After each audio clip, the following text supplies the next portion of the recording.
The cameras roll at the recording site for the popular show Baby Please Slow Down. Amidst the bustling crew, an elegantly dressed man sits in a wheelchair, attended by a makeup artist, while a tiny, blonde girl watches from the sidelines.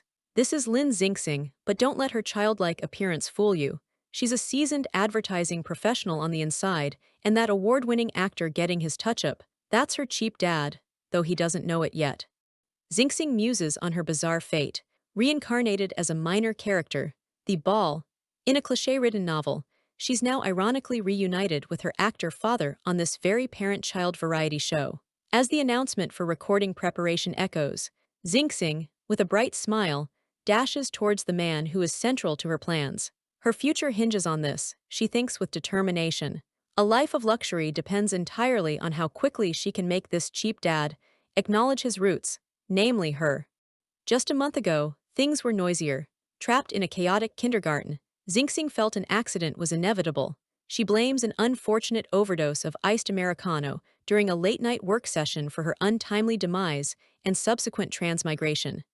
Back in her previous life, Xingxing, a career woman, scowled at her computer screen, disgusted by a trashy novel recommendation titled Wrongly Provoking a Demon Actor. Oh, the irony. The very title made her cringe. Who even reads such predictable plots anymore? Little did she know. Now, stuck as the Ball character, she's literally being pulled in two directions by overly enthusiastic toddlers. This wasn't the powerful female lead role she'd have chosen.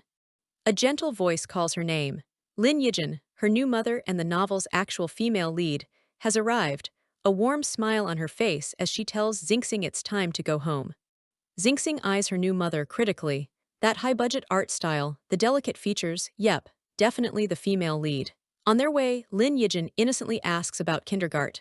Xingxing internally deadpans that she mostly thought about dying. Her mother, without missing a beat, just says no.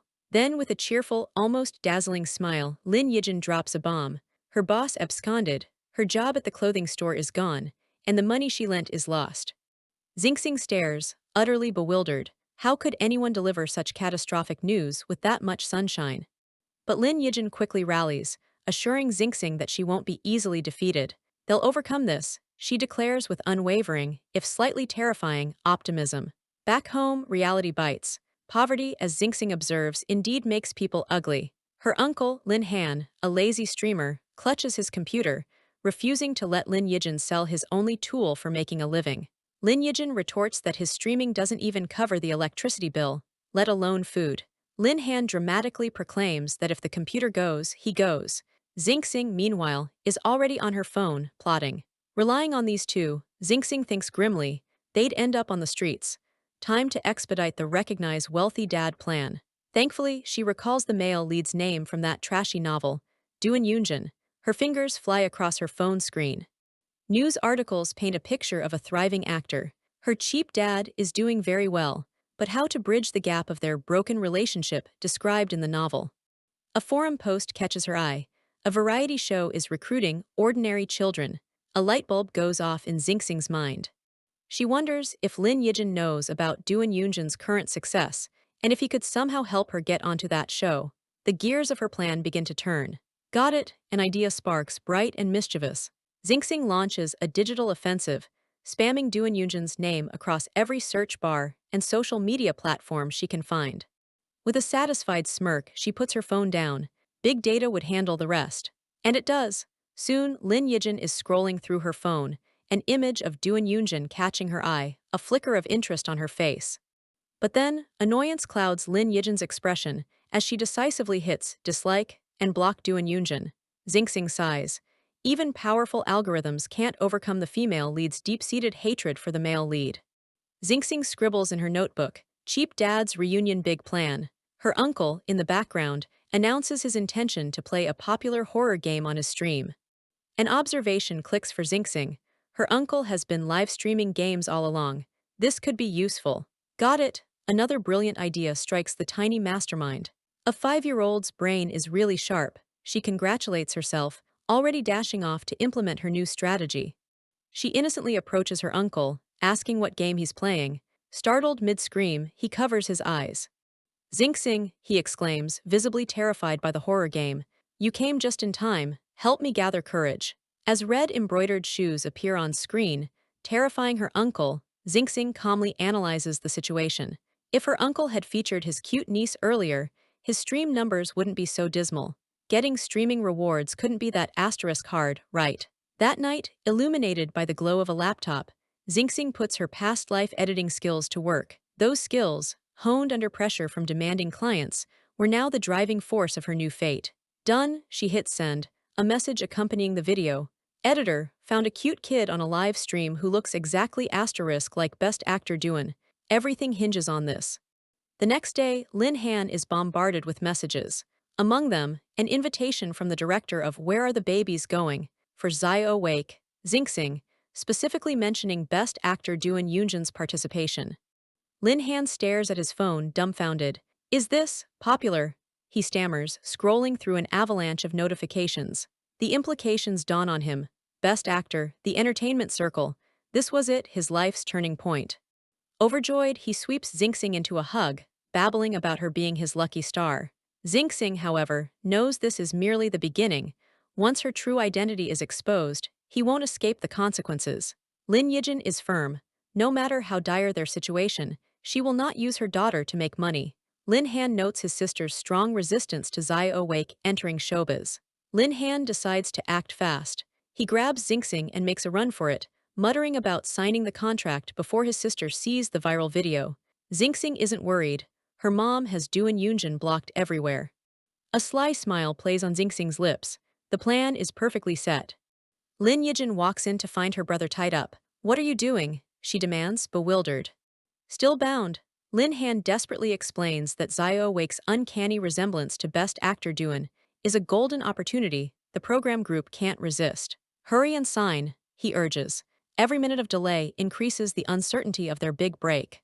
Internally, Lin Han admits he too was deceived into signing the contract by Xingxing's clever machinations. Lin Yijin's eyes widen in shock as she reads the contract, a 5 million breach penalty. A quick flashback shows Xingxing innocently suggesting a hefty breach penalty to her uncle, who now feigns ignorance about its origin, blaming the program group's strictness. Xingxing, sucking on a lollipop, watches her uncle. If only she'd possessed his talent for twisting words in her past life, she wouldn't have suffered so much under unreasonable clients.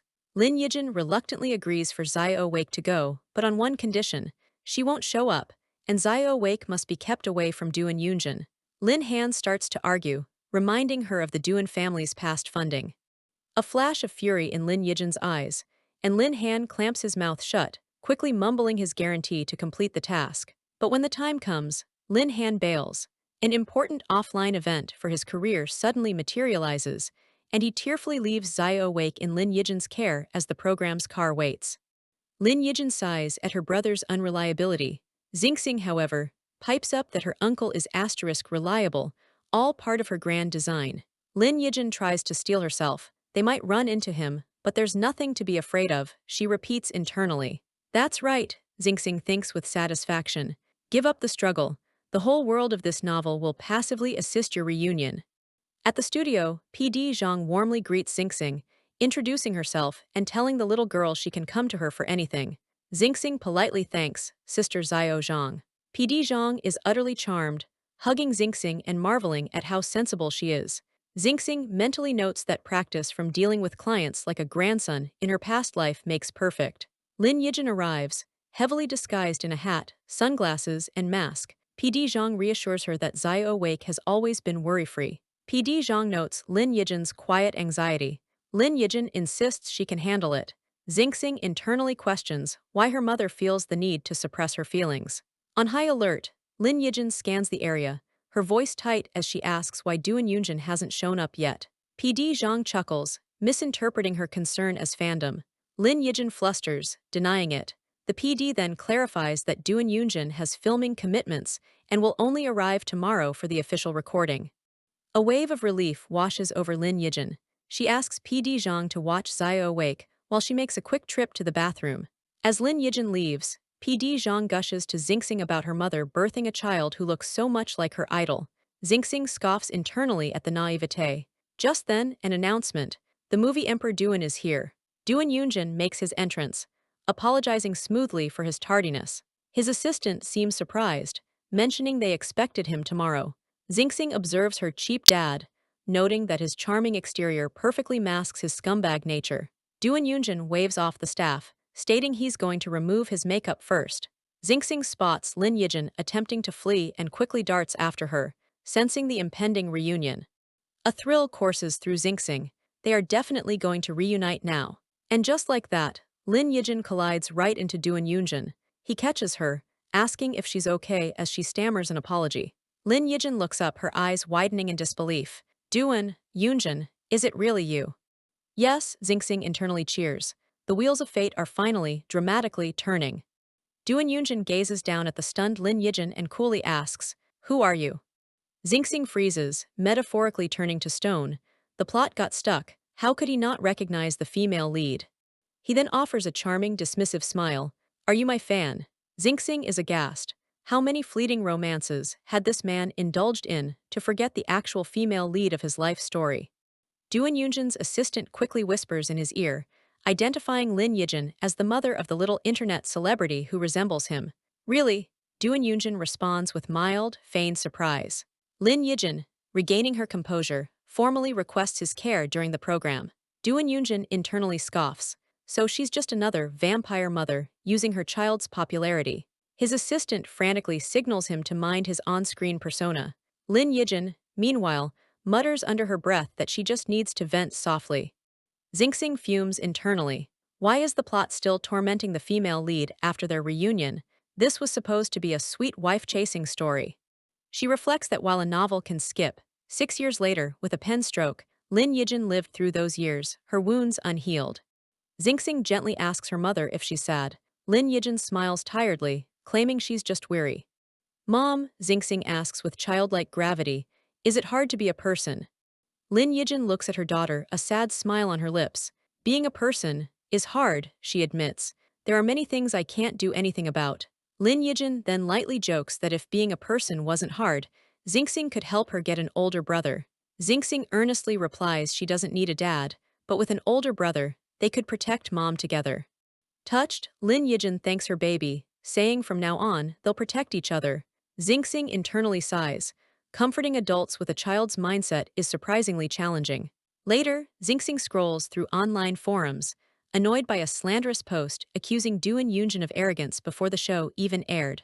Trolls were already at work. The sheer number of brainless fan comments defending or attacking him drives her crazy. "Don't get angry," she tells herself, then hilariously Googles if a 5-year-old can develop breast nodules from frequent anger. The day of the official recording arrives. An announcer explains the first activity. Kids choose props and give them to the big friend, star they like in their assigned room. Xingxing, now nicknamed Wake Up Guy and sporting a new green dress, ponders her prop choice. PD Zhang presents the options. A potted plant. Xingxing internally notes the production team's blatant manipulation. She's clearly being grouped with Duan Yunjin. She brightly chooses a pot of sunflowers. In the control room, the production team fist pumps. Their matchmaking plan is working perfectly. Duan Yunjin awaits, his mission clear. Obtain the potted plant from Xingxing. He extends a welcoming hand, calling her a little princess. Xingxing bluntly refuses the handshake, declaring him too unlucky.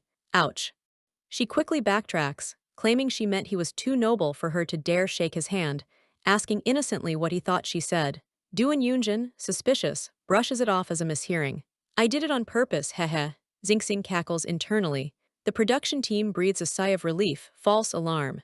Duan Yunjin remarks on their striking resemblance, musing if they could share a mother. Xingxing internally drops a colossal hint about asterisk, him being the one who gave birth to asterisk her asterisk. He completely misses it, logically concluding his mother couldn't have birthed her. Xingxing is exasperated by his density. Duan Yunjin tries another tack, asking about her favorite flower since she chose the flower house. Xingxing shares her love for hibiscus, explaining its meaning of gentle persistence and its connection to her mother's name, Yijin. "Well, that's a nice name," he comments, still utterly oblivious. Xingxing is internally aghast. He doesn't remember her mother's appearance, and even her name doesn't spark any recognition. She slumps in defeat, lost to his flawless acting and apparently bottomless scumbag nature. He then presents her with a flower crown he made, hoping she likes the gift and noting its perfect size. Xingxing, now adorned with the crown, sweetly offers him the pot of sunflowers as a return gift. Mission accomplished for him, or so it seems. Ah, really? He feigns surprise, internally gloating that kids are indeed easy to fool. The irony is lost on him. Suddenly, disaster. The sunflower pot slips and shatters on the ground. Task diverted, Xingxing thinks, a strange, almost manic smile on her face beneath the flower crown as she mutters about wanting it all. The show moves to Langbei Village, a place of stunning scenery and rich products, perfect for the baby please slow down theme.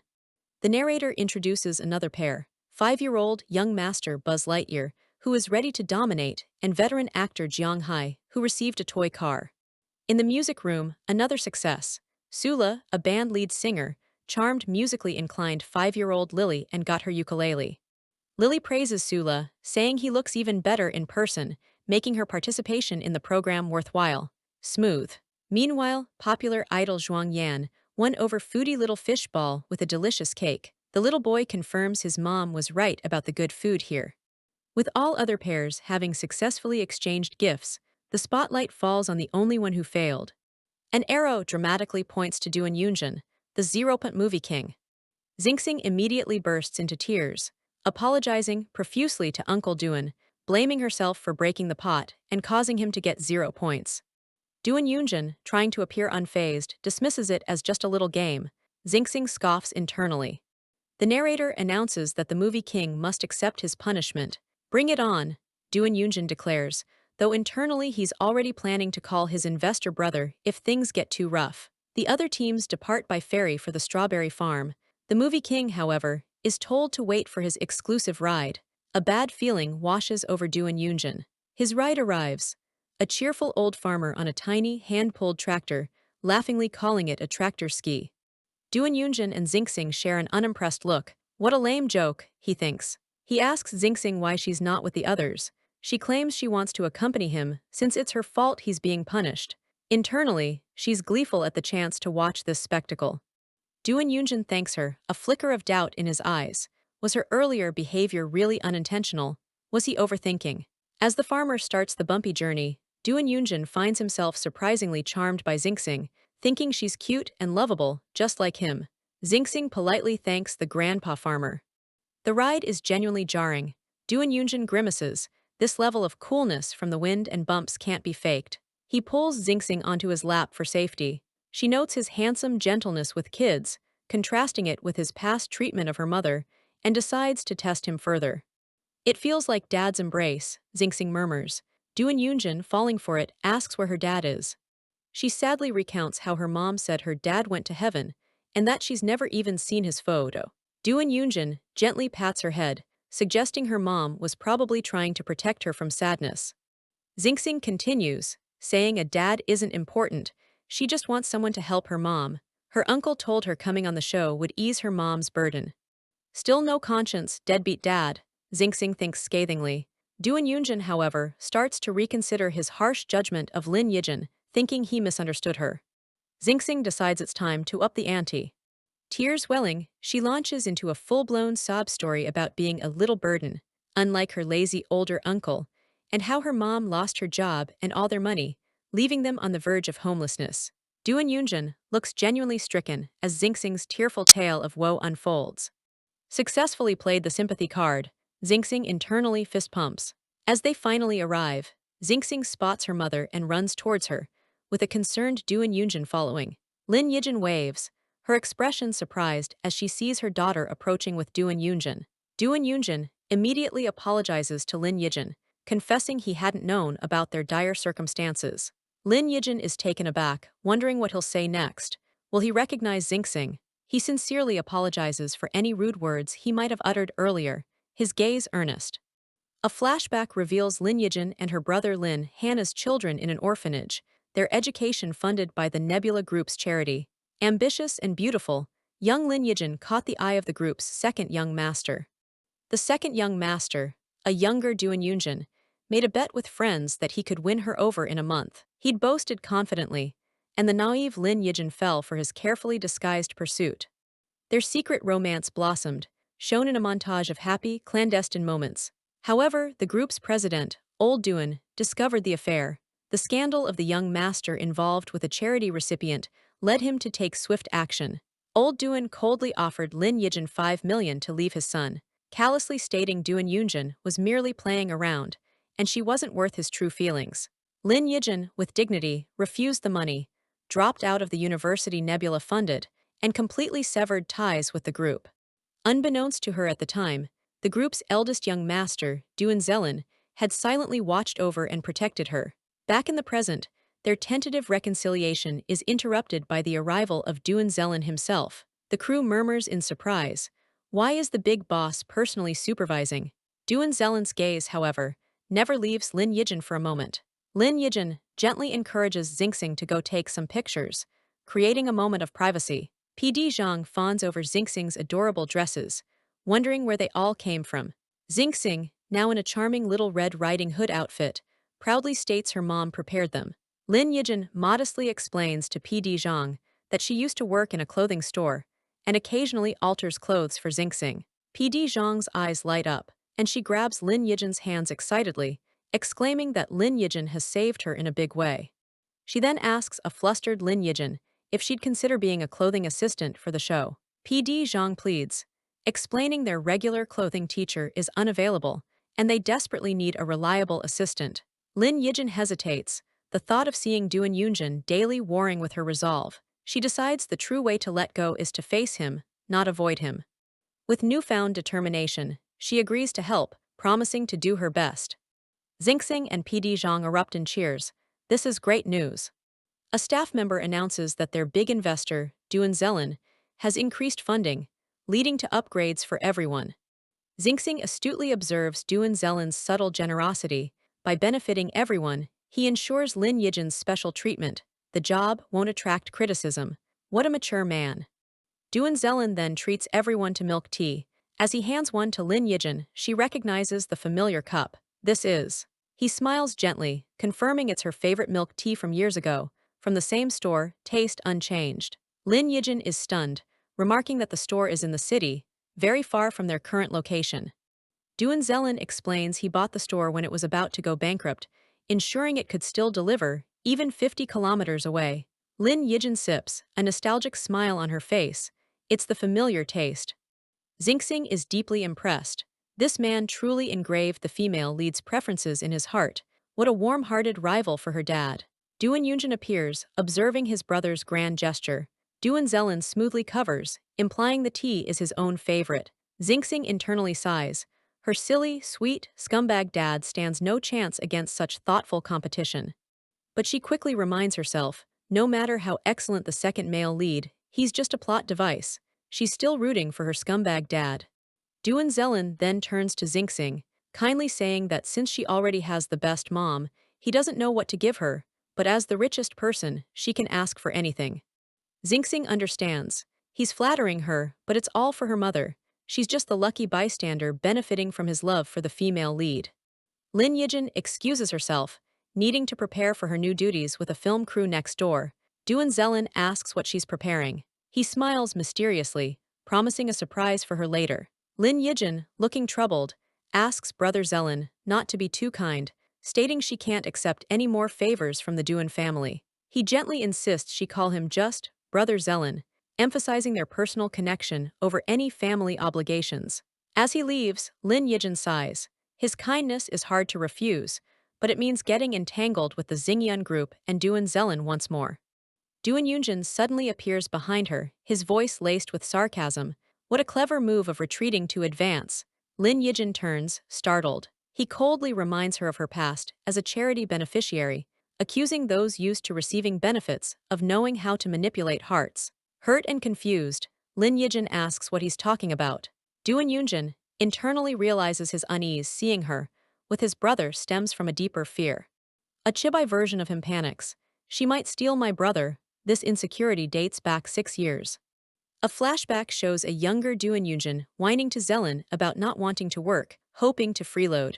Zelin had proposed a lifetime contract with the company. That contract of servitude infuriated him. Now, he projects his anger, vowing not to let anyone use pity or cunning to take his brother. He accuses Lin Yijin of feigning weakness to worry his brother, then reminds her of her responsibility to the little animal, Xingxing, she adopted with Zelin, via the show, warning her against other thoughts. Lin Yijin internally acknowledges that her past relationship with Duan Yunjin was indeed just another fleeting romance for him.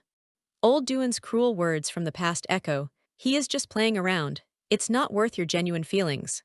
Smiling faintly at Duan Yunjin, Lin Yijin calmly states she won't fall into the same pit twice. People from different worlds can't be together. Duan Yunjin looks at her, a flicker of something unreadable in his eyes before simply saying, "As long as you understand." Su Li Yan, the newly minted costume assistant and former PD, observes them, misinterpreting Duan Yunjin's perceptiveness as him seeing through Lin Yijin's green tea act. She smirks, holding Lin Yijin's new work ID. Since that's the case, Su Li Yan thinks maliciously, I can confidently give the newcomer a warning. The next show segment begins. The children must pick strawberries, and the money earned will cover their food expenses for the week. Xingxing sighs. She should be advancing the main storyline with the second male lead, not stuck picking strawberries. Little Fish Ball happily munches on strawberries. Lily complains her hands are for piano. Buzz Lightyear grandly offers $1 million to hire a strawberry picker. Xingxing shakes her head. Why gather these pampered young masters and misses for a life experience show? It feels more like training for her asterisk. She decides to have some fun, telling little Fishball that unspat strawberry seeds will sprout in his belly. The boy looks horrified. He never spits seeds. Xingxing reassures him that washed seeds are drowned seeds, so they're safe. Little Fishball is terrified of drowned seeds. Successful intimidation. Xingxing cheers internally.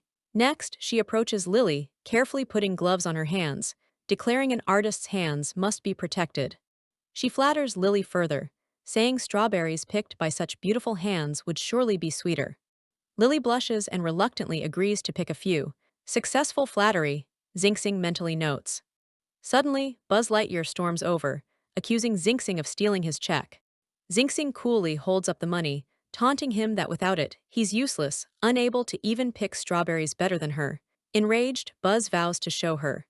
Successful provocation, Xingxing thinks as Buzz furiously dives into the strawberry patch, determined to win. The production staff are overcome with tearful gratitude. Xingxing is truly a lucky star, a gift from the god of variety shows.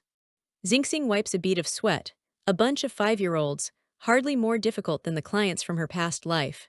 The narrator reminds the audience that the adult guests also have tasks. The director instructs the adults, someone must stage a strawberry theft to test the children's reactions. All eyes turn to the seasoned actors. Zhuang Yan claims poor acting skills. Jiang Hai fears crying children. Sula passes the opportunity to the younger, ratings-boosting members. The director clarifies they need someone with ratings pull, good acting, and quick thinking. The implication is clear. Duan Yunjin sighs. Refusing now would be disrespectful after such indirect praise. These old foxes. He fumes internally, knowing they're pushing the bad guy role onto him. The director, however, praises his sense of responsibility. Duan Yunjin approaches the children with drinks, a charming smile on his face, inviting them for a break. When they return, most strawberries are gone. Buzz exclaims he remembers 3 big baskets. Lily laments her carefully picked juicy ones are missing. Confusion and silence.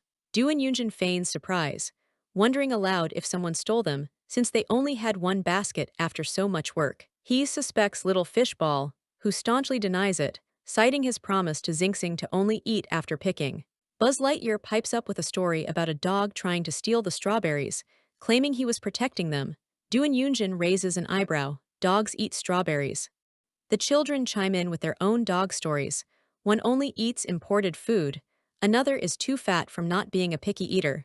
Little Fish Ball worries if he's too fat. Duan Yunjin struggles to regain control of the derailed conversation, asking Little Fish Ball if he's 3. I'm 4, the boy retorts. This is going nowhere. He then notices someone is missing. Where did Xingxing go? Meanwhile, in the dressing room, Lin Yijin is thrilled about her new clothing-related job. Su Li Yan, with a saccharine smile, assigns Lin Yijin the task of ironing clothes for a promotional shoot, pointing to a specific iron. Lin Yijin, eager and obliging, chirps, "Good teacher," ready to get to work. Su Li Yan smirks internally. The temperature control on that iron has long been broken. Good luck, newbie. Back outside, the director radios anxiously, asking if anyone has seen Xingxing. The cameraman sheepishly admits he lost sight of her, wondering if she went to find the suspect dog. Buzz Lightyear now theorizes that Xing, seeing he was going to give her some strawberries, stole his picked ones first. Lily immediately defends her, stating Sister Xing isn't that kind of person. An announcement signals the end of the day's recording. A car waits. Xing thanks Uncle Duan for the ride, cheekily adding that since the production car had no spot, they couldn't just sit on a tractor again. She internally frets that he's still blaming her for the broken plant, then humorously notes her brainpower is fully dedicated to holding grudges, hence forgetting important details about Lin Yijin. Duan Yunjin smirks, teasing that breaking a pot is nothing compared to being a police suspect for strawberry theft. He's still suspicious this girl is setting him up. Duan Zelen's assistant observes their prickly, sarcastic banter, wondering about their strange, yin-yang vibe. Back in the dressing room, Su Li Yan furiously confronts Lin Yijin over a supposedly ruined custom coat belonging to Emperor Duan, demanding compensation for the world-exclusive item. Su Li Yan emphasizes the coat was brand-sponsored for promotional exposure, telling Lin Yijin she'll have to explain it to Duan's team. Lin Yijin, returning with Xing, is oblivious to the drama until confronted. Su Li Yan thinks maliciously, planning to have Lin Yijin expelled, especially since she believes the emperor dislikes her too. Duan Yunjin strides in, calmly takes the coat from Lin Yijin, and declares it a worthless counterfeit. Lin Yijin is stunned. Xing notes his protective reaction is new. Wow, Xing thinks, impressed, finally starting to be domineering in protecting his wife.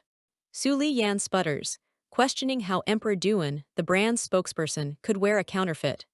Duan Yunjin coolly asserts that if he says it's counterfeit, it is, and he doesn't need to explain further. Duan Zelen's assistant smoothly intervenes, confirming on the phone that the brand's stylist has arranged a replacement, and crucially, that the iron Lin Yijin used had a broken temperature control. Su Li Yan, caught out, feigns innocence, claiming she accidentally forgot to inform Miss Lin about the broken iron. Duan Yunjin eyes her sharply. Was it really an accident? He questions, then internally laments that his family's investment isn't even enough for a working iron in the costume room. Su Li Yan is utterly bewildered. What is the relationship between these two? Why is Best Actor Duan suddenly fiercely protecting this newcomer? Lin Yijin stares at Duan Yunjin, equally surprised and touched by his unexpected defense. Duan Zelen's assistant quickly steps in, smoothly saying, "Wait a minute," perhaps to de-escalate or manage the situation. Lin Yijin bows her head to Duan Yunjin, thanking him for his help. He looks at her and asks if she knows why she always ends up in such unfortunate situations. She offers a small, self-deprecating smile, "Because I'm stupid." Looking at the supposedly ruined coat, she sighs, admitting she didn't even realize the iron was broken and needed someone else to point it out. Duan Yunjin was beside himself, lamenting how utterly foolish it was to be so unguarded, especially after being framed by others and even cheated by the store manager. Lin Yijin inspected the suit jacket with a sigh of relief. It was a fake, and she couldn't have possibly afforded to compensate for a genuine one. She noted, however, that the material was remarkably similar to the real deal, with only the stitching revealing its counterfeit nature. Yunjin internally seethed. He'd only claimed it was a fake to offer her an easy way out of the predicament. With a bright smile and a wave, Lin Yijin promised to sew up the hole in the jacket and return it promptly. Yunjin, utterly bewildered, grabbed his assistant, Wu Ming. He questioned if anyone could genuinely be that naive, or if she was merely feigning ignorance to make him worry. He desperately tried to maintain his composure, but Wu Ming dryly pointed out that the young master's resolve had already wavered. Wu Ming, however, interjected with a crucial clarification. He informed Yunjin that the custom piece was from a brand new series, manufactured on a new production line, which naturally explained the different stitching. Wu Ming expressed his admiration for Miss Lin's ability to notice such subtle details, suggesting a profound understanding of clothing. Yunjin, however, scoffed, wondering aloud how someone who supposedly couldn't afford designer brands had acquired such extensive knowledge. Unseen by them, Lin Yijin listened intently from around a corner as Yunjin mused on how strange the situation was. Even Wu Ming seemed to have forgotten Lin Yijin's renowned expertise in clothing. Lin Yijin reflected on the irony. He was clearly concerned for her, yet utterly oblivious to the true reason, as if all memories related to Lin Yi had been completely erased from his mind. Xing, ever the keen observer, contemplated Duan Yunjin's persona. He didn't strike her as a particularly profound individual. Could his current image of flawlessness truly be genuine? Xingxing approached Wu Ming, who was on a call, instructing someone to prepare promotional materials well in advance. Holding a notepad and pen, Xingxing explained her assignment from the program team. She needed to gain an in-depth understanding of Uncle Duan and sweetly requested an interview with Wu Ming. Xingxing got straight to the point, inquiring if Uncle Duan had any rumored romantic interests in his past. Wu Ming, ever the consummate professional, stated firmly that he would decline to answer anything excessively private. Wu Ming then proudly asserted that the young master had maintained an impeccable reputation since entering the entertainment industry, with absolutely zero romantic rumors. Xingxing feigned astonishment, recalling rumors that before his industry debut, Yunjin was known for his indulgent and extravagant lifestyle. Wu Ming confirmed that Yunjin had undergone a complete transformation following a car accident 6 years prior. The mention of a car accident immediately seized Xingxing's attention. A car accident? She paused, this new, potentially critical piece of information sending her thoughts reeling. Her mind raced back through the timeline. Approximately 6 years ago, the image of Yunjin, injured and in a hospital bed, flashed vividly in her thoughts. Wu Ming continued his explanation, stating that Yunjin had been hospitalized after the car accident, but fortunately, had not sustained any serious injuries, and everything appeared normal upon his discharge. Wu Ming recounted how old Duan, perpetually worried about Yunjin's idleness, had forcibly sent him to a film crew to build character. In an unexpected turn of events, this led to his accidental entry into the entertainment industry and his subsequent rise to fame. Wu Ming emphasized Yunjin's undeniable talent, highlighting his Best Actor award for his debut work and the subsequent soaring trajectory of his career. Wu Ming beamed with vicarious pride, exclaiming that it was no wonder he was the young master, a true testament to his inherent capabilities and success. Xingxing felt her carefully constructed understanding of the world begin to crumble. Her useless dad couldn't possibly have lost his memory due to a car accident, or could he? The dawning realization hit her with the force of a physical blow. She inwardly raged at the sheer absurdity of it all. Amnesia. In this day and age, that particular plot device was so laughably outdated. And naturally, he had precisely forgotten the female lead. With everyone else oblivious to their clandestine romance, no one would perceive his current behavior as anything out of the ordinary. This accursed novel, it just had to throw in the amnesia trope to arbitrarily increase the difficulty of her mission. A mischievous, albeit slightly desperate, idea began to form in Xingxing's mind. It was said that people with amnesia sometimes regain their memories after another significant shock. Right. She eyed Duan Yunjin, who was engrossed in a book, as a small, symbolic brick materialized in her tiny hand. Just as she was steeling herself to enact her highly questionable plan, Xiao Zhang's voice cut sharply through the air, demanding to know what on earth Lin Xingxing thought she was doing. Xingxing froze, a guilty shiver running down her spine. Thinking on her feet, Xingxing quickly claimed she was merely practicing her shot-put technique, then cheekily challenged Xiao Zhang, asserting that he couldn't possibly be weaker than her. Xiao Zhang, predictably provoked by her taunt, bristled with indignation and stomped past her, demanding she repeat her audacious claim. Dejectedly, Xiao Zhang resolved internally that he absolutely, under no circumstances, could lose to Lin Xingxing. Xingxing watched him, a single bead of nervous sweat trickling down her face. Xingxing let out a silent sigh of immense relief. That had been far too close for comfort. The innocent parent-child variety show had nearly escalated into a matter for the legal authorities. She would definitely have to reconsider her methods for jogging his memory. The director enthusiastically announced the day's activity. The children would be selling the strawberries they had diligently picked the previous day. They would be divided into a cute kids group and a guest group, with victory going to the team that achieved higher sales. Xingxing looked utterly drained. She had spent the entire night racking her brain, desperately trying to devise strategies to help her useless dad reclaim his lost memories. The director laid down a crucial ground rule. To prevent any malicious competition or chaotic price wars, all selling prices had to be firmly established before the start of sales and could not be altered thereafter. As the director called for the price announcements, the adult guest group confidently revealed their sign, 130 yuan per jin. Duan Yunjin registered a flicker of surprise. Then Xiao Zhang, brimming with an almost comical level of confidence, proudly displayed his team's price, an absolutely jaw-dropping 1,000 yuan per jin. Xingxing, utterly horrified, lunged forward, desperately trying to stop him. She grabbed Xiao Zhang by the collar of his shirt, her voice tight with exasperation, as she demanded to know why he had announced such an outrageously exorbitant price, without even bothering to consult her. Xiao Zhang, unperturbed, confidently stated that his family regularly purchased strawberries at this very price, so he saw no logical reason to negotiate for what he considered a normal or lower one. The audacity of rich kids. The director officially declared the prices set in stone, with absolutely no possibility for changes, much to the smug delight of the adult guest team, who already scented an easy victory. The children, including a thoroughly unimpressed Xingxing, exchanged knowing glances. These adults were behaving with a distinct lack of maturity. Duan Yunjin began to strategize, assigning senior Jiang Hai the role of frontman.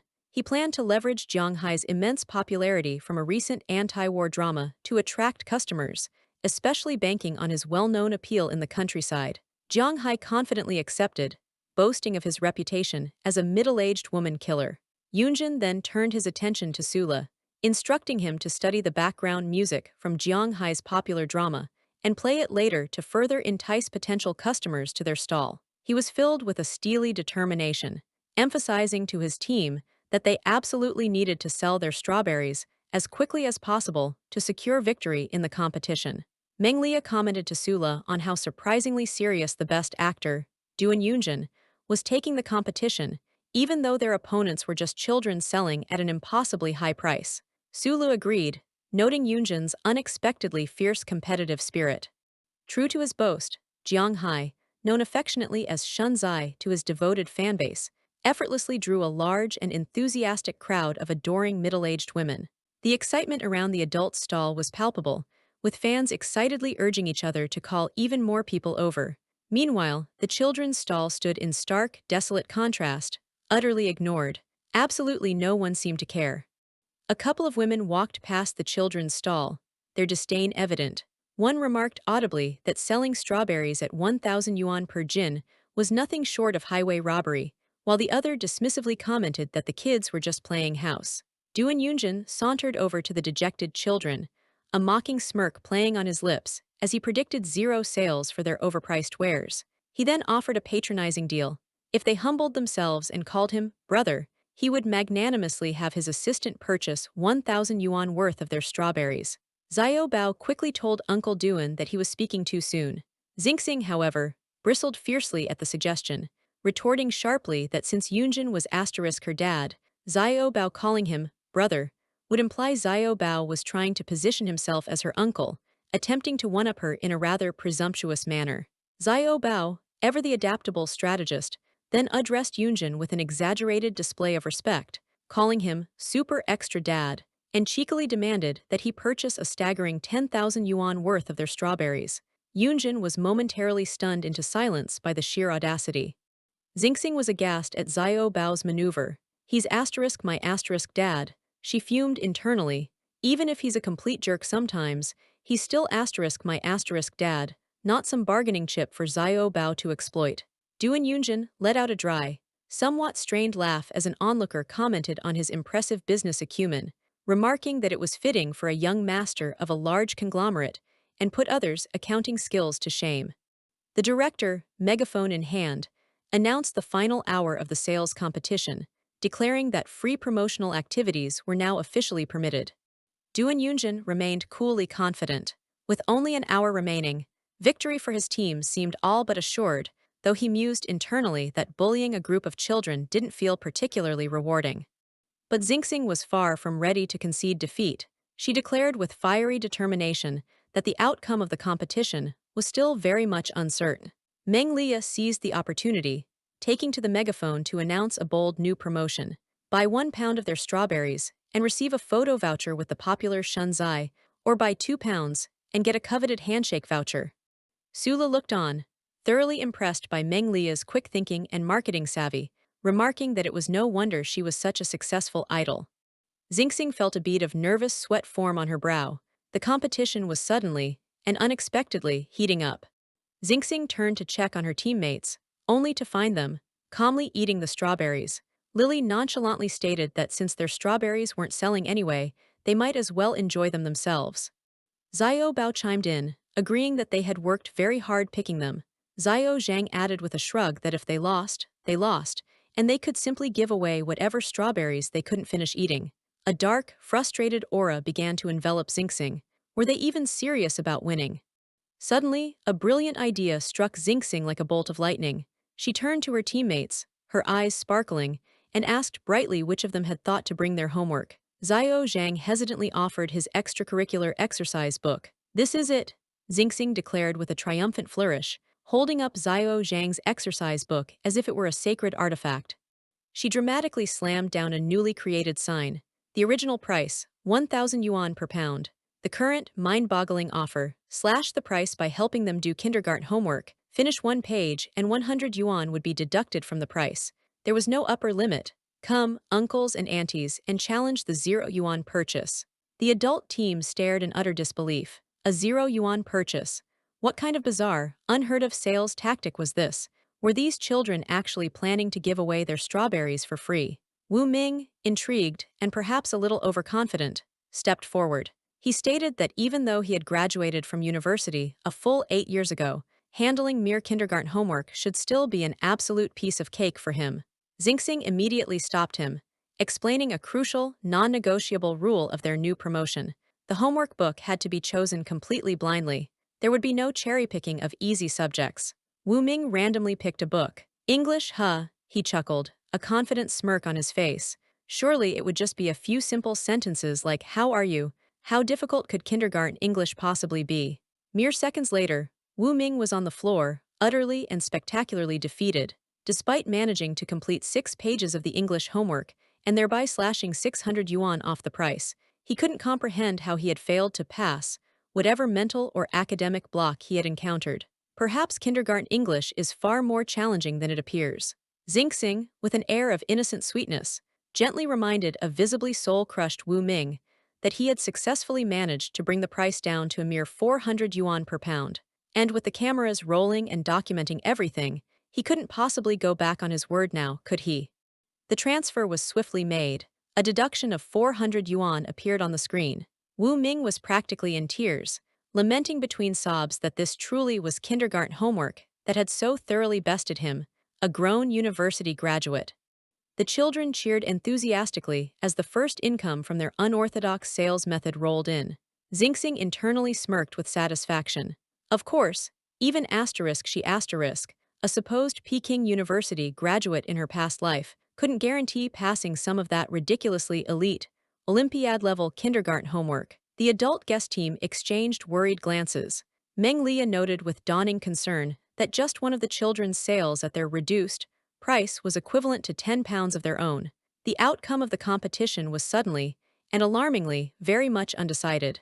Xingxing then announced with a dramatic flourish that Xiao Zhang was the very first customer to successfully complete enough homework to win a coveted 0 yuan purchase of their premium strawberries.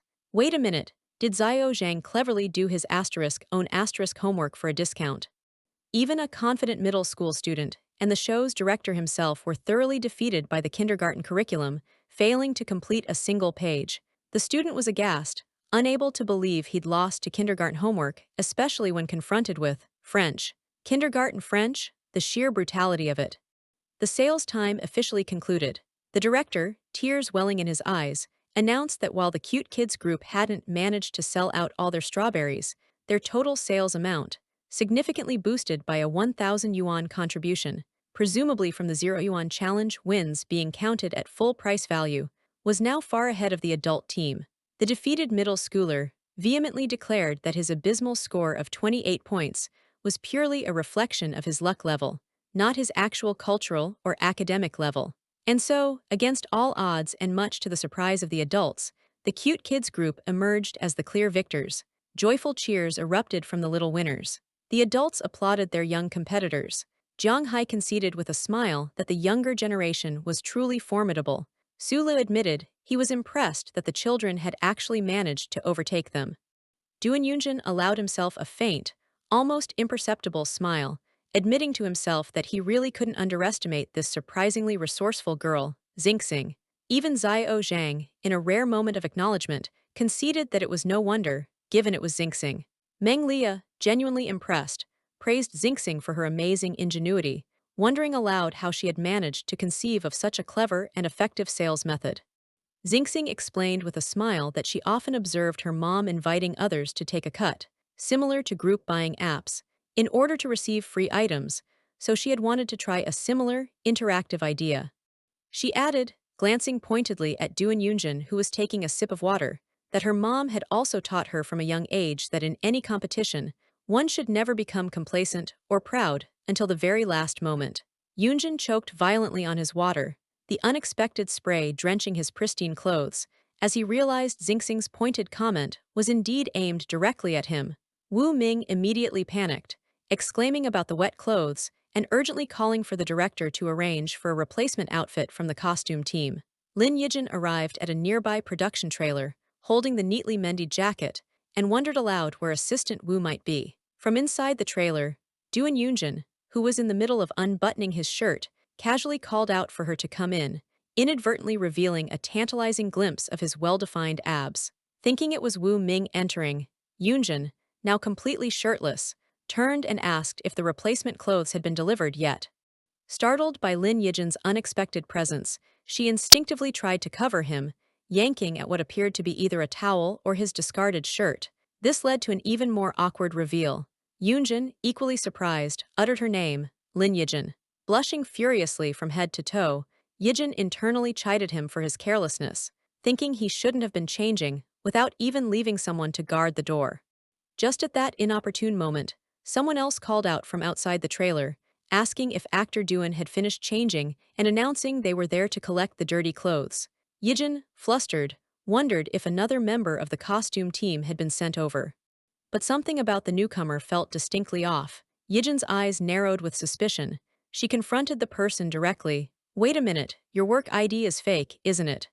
She elaborated on her keen eye for color discrepancies, pointing out that the ID's colors were subtly wrong, and the official stamp looked like it had been poorly photoshopped and printed out. The newcomer, feigning innocence, asked to see the ID.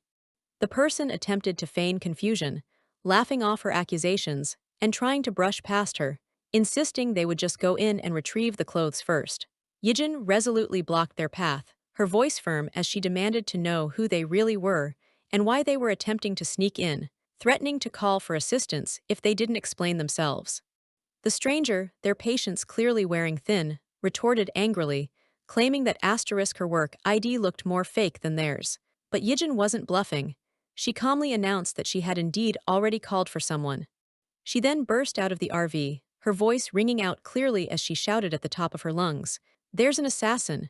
A slightly overly dramatic, yet undoubtedly effective, method of raising an alarm.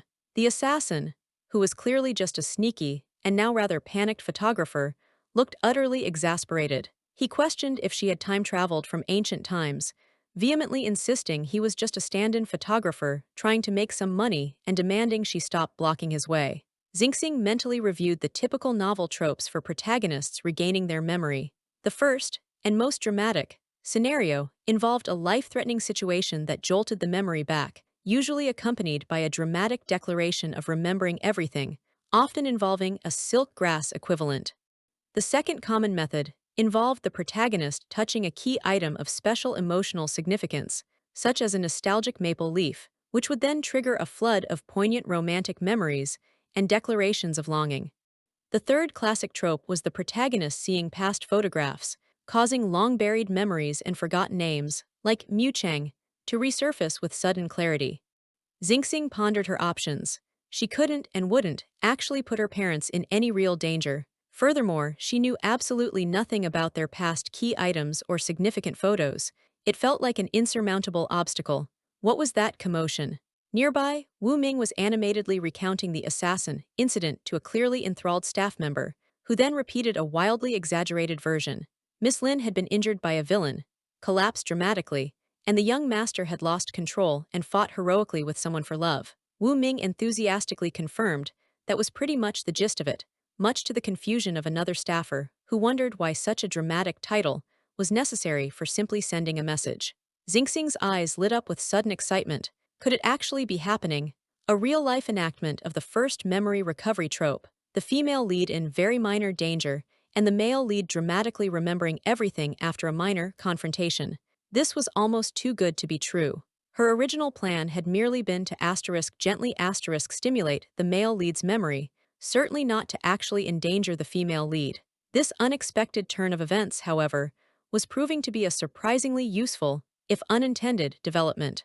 Lin Yijin reassured a concerned Duan Yunjin that her knee was really just a scratch, though the stand-in photographer had unfortunately gotten mixed up in the scuffle. He, however, insisted that she still needed to apply medicine, even for a minor scratch. She tried to brush off his concern, saying that the important, urgent matter was. Duan Yunjin cut her off mid-sentence, his voice firm and filled with genuine concern, as he declared emphatically that her well-being was the most important matter at hand. Wu Ming facepalmed in exasperation. Clickbait and sensationalism truly were harmful. The staff member who had so vividly sensationalized the event sheepishly admitted to a lingering habit of exaggeration from his previous self-media days, even questioning aloud if Yijin's scrape could even be classified as an actual injury. Wu Ming approached the pair, clearing his throat and asking if the young master was all right after the reported fight.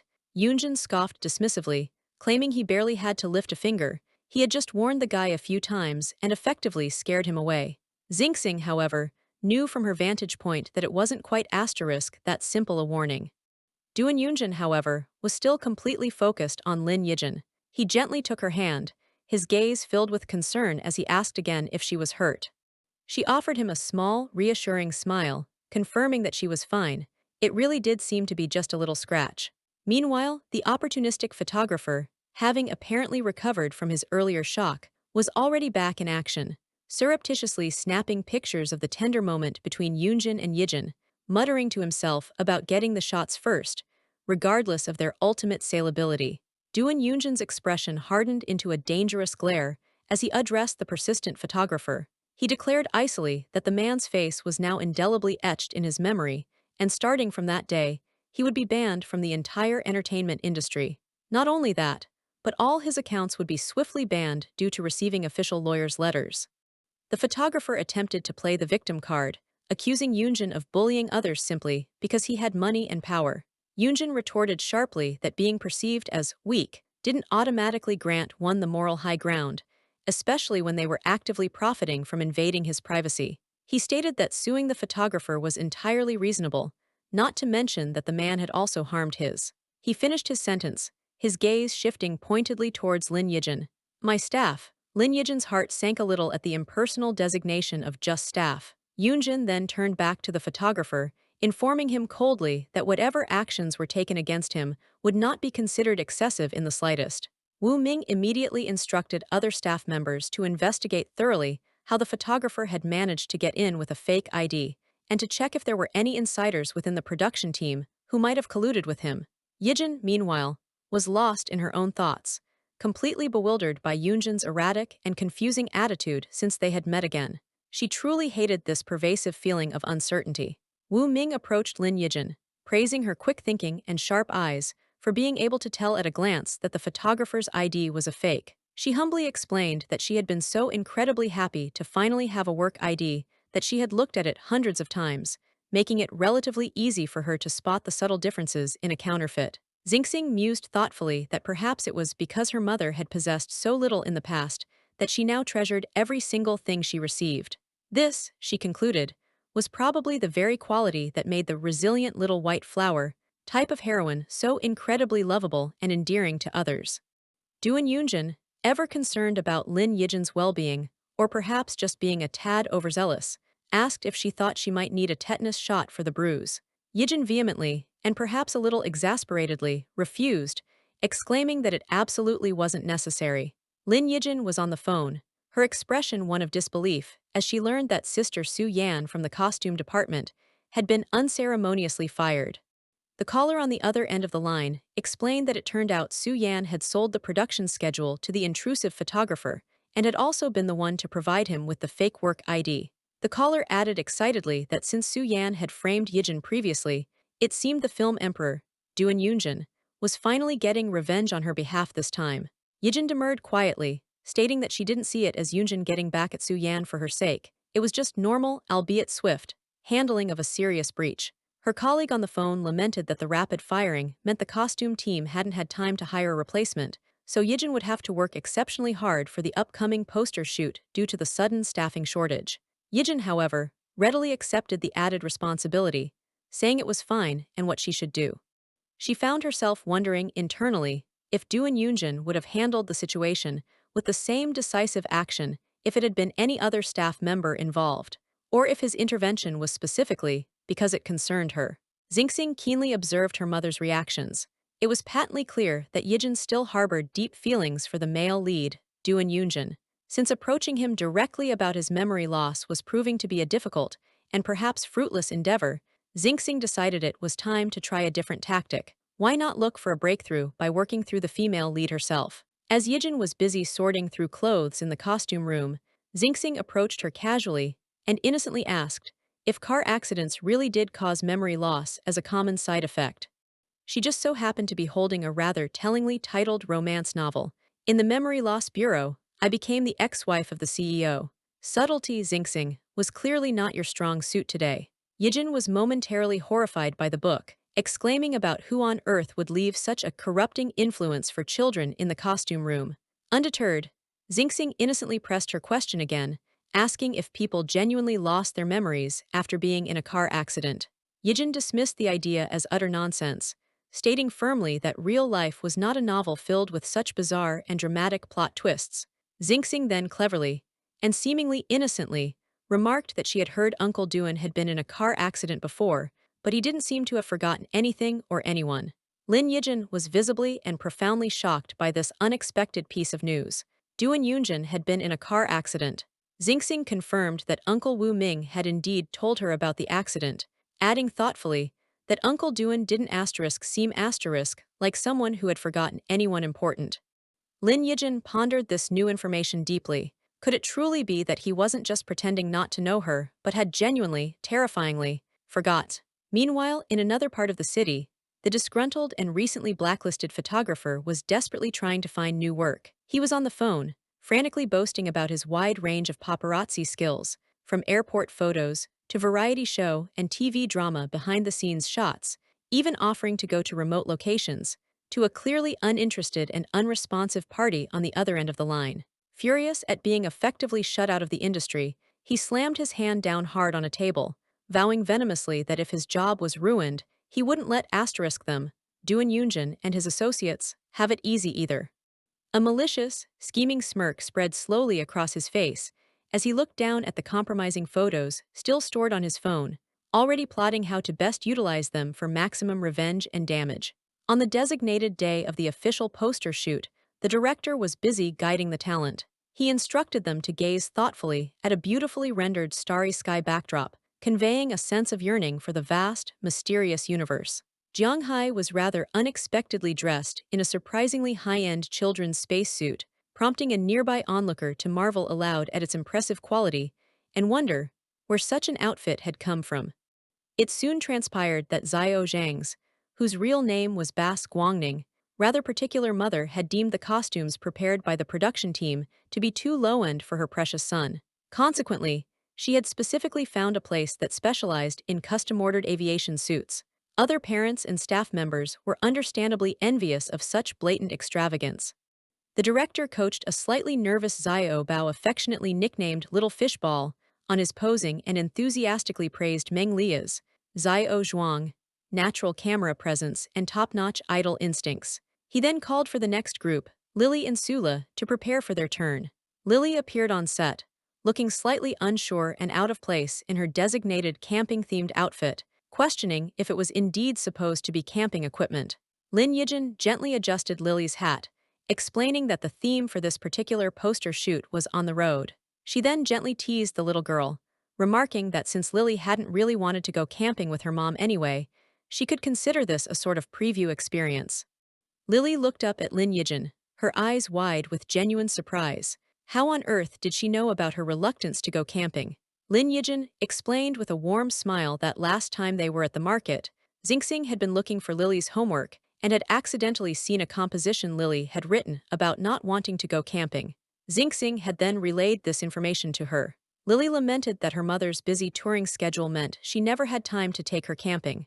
Lin Yijin, ever kind and considerate, immediately offered to take both Lily and Xingxing camping together next time. Lily looked visibly touched by the offer. Xingxing, observing the interaction, noted to herself that her mom's comforting and persuasive strategy seemed to work effectively on people of all ages. Suddenly, Sula, who had been listening to the exchange nearby, looked deeply and unexpectedly moved by Lin Yijin's kind offer to Lily. Yijin, noticing his emotional reaction, asked him what was wrong. Sula, blushing and stammering, launched into an excited explanation about a series of perceived coincidences. Camping also happened to be the #1 wish on his personal wish list. He just so happened to be in the same photography group as Lily. The clothes prepared for him were coincidentally his lucky color, and the bird print on the outfit was exactly the same as the theme of his debut song. Lin Yijin, however, internally dismissed it all as just a rather amusing string of coincidences. Lily cringed internally, recognizing the signs. Here he went again with his over-the-top fanbang. She really didn't want to admit, especially not out loud, that she was actually a fan of his music. Sula, completely caught up in his discovery, declared that so many coincidences hitting together simply had to be fate. He then eagerly asked if Lin Yijin was perhaps a Capricorn, excitedly stating that it was his best matching zodiac sign. Yijin calmly corrected him. She was, in fact, a Libra. This encounter officially marked Sula's 128th fleeting crush. Sula, completely undeterred by the zodiac mismatch, dramatically vowed to write a heartfelt song about their fateful encounter. Lin Yijin, seizing an opportunity, made a hasty escape, claiming the director was urgently calling her over. A small caption noted Sula's rather extensive and often very brief love history: 128 crushes, 107 confessions, 38 relationships, the shortest lasting a mere 3 minutes, the longest an entire 7 days. Xingxing dryly observed to Lily that her mother's, Mary Sue female lead, aura seemed to have an uncanny ability to attract some rather strange and intense admirers. Lily sighed with an air of weary resignation, advising Xingxing to just get used to it. Once Sula wrote a good song about his latest one-sided love, he would quickly move on to his next infatuation. Elsewhere on the set, Duan Yunjin casually asked Wu Ming what the most astrologically compatible zodiac sign for a Libra might be, idly wondering if it was Leo. Wu Ming, ever the pragmatist, gently advised the young master against indulging in such feudal superstition. Lin Yijin, having successfully dodged the overly enthusiastic Sula, let out a quiet sigh of relief, admitting to herself that he was certainly quite persistent and made it hard to resist his advances. Just at that moment, Duan Yunjin's voice cut through the air, calling out her name, Lin Yijin. She turned around, a questioning look on her face. He stood directly in front of her, his expression unreadable. She hesitantly acknowledged him, Duan Yunjin.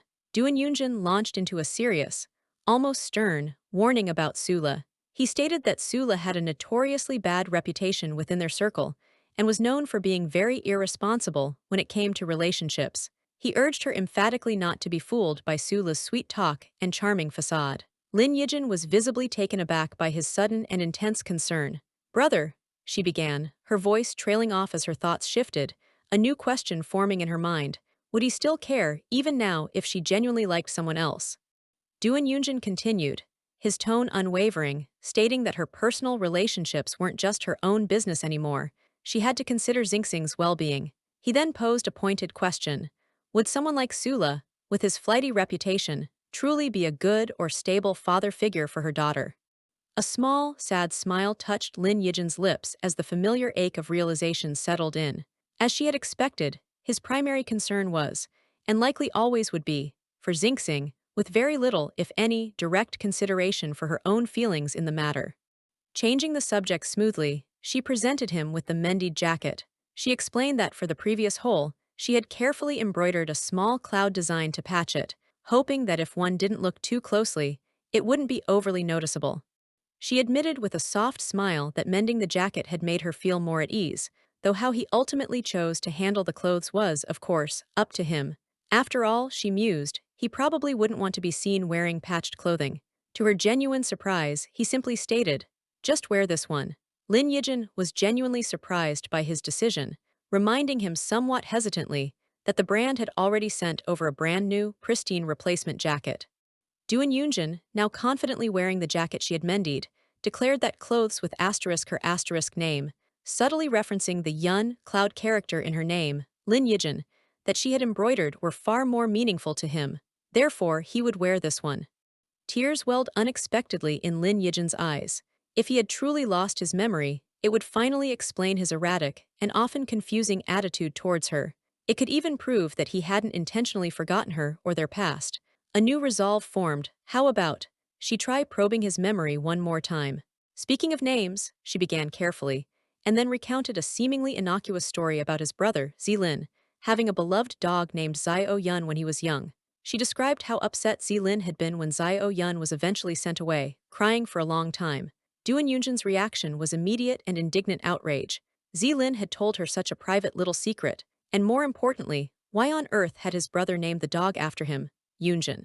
Without a moment's hesitation, Yunjin was on the phone to his brother Zilin, demanding to know when he and Lin Yijin had become so close that he would share such intimate family secrets. He then reiterated, with considerable indignation, his outrage about the dog being named after him. Zilin, on the other end of the line, sounded utterly and genuinely confused by the sudden interrogation. Zilin, sensing that something was definitely amiss with his brother's agitated state, asked cautiously if Yunjin was perhaps hiding something from him. Yunjin, however, was still completely fixated on the perceived insult of the dog's name, loudly demanding a full explanation for being likened to a canine. Lin Yijin carefully observed his unchanged, genuinely outraged reaction.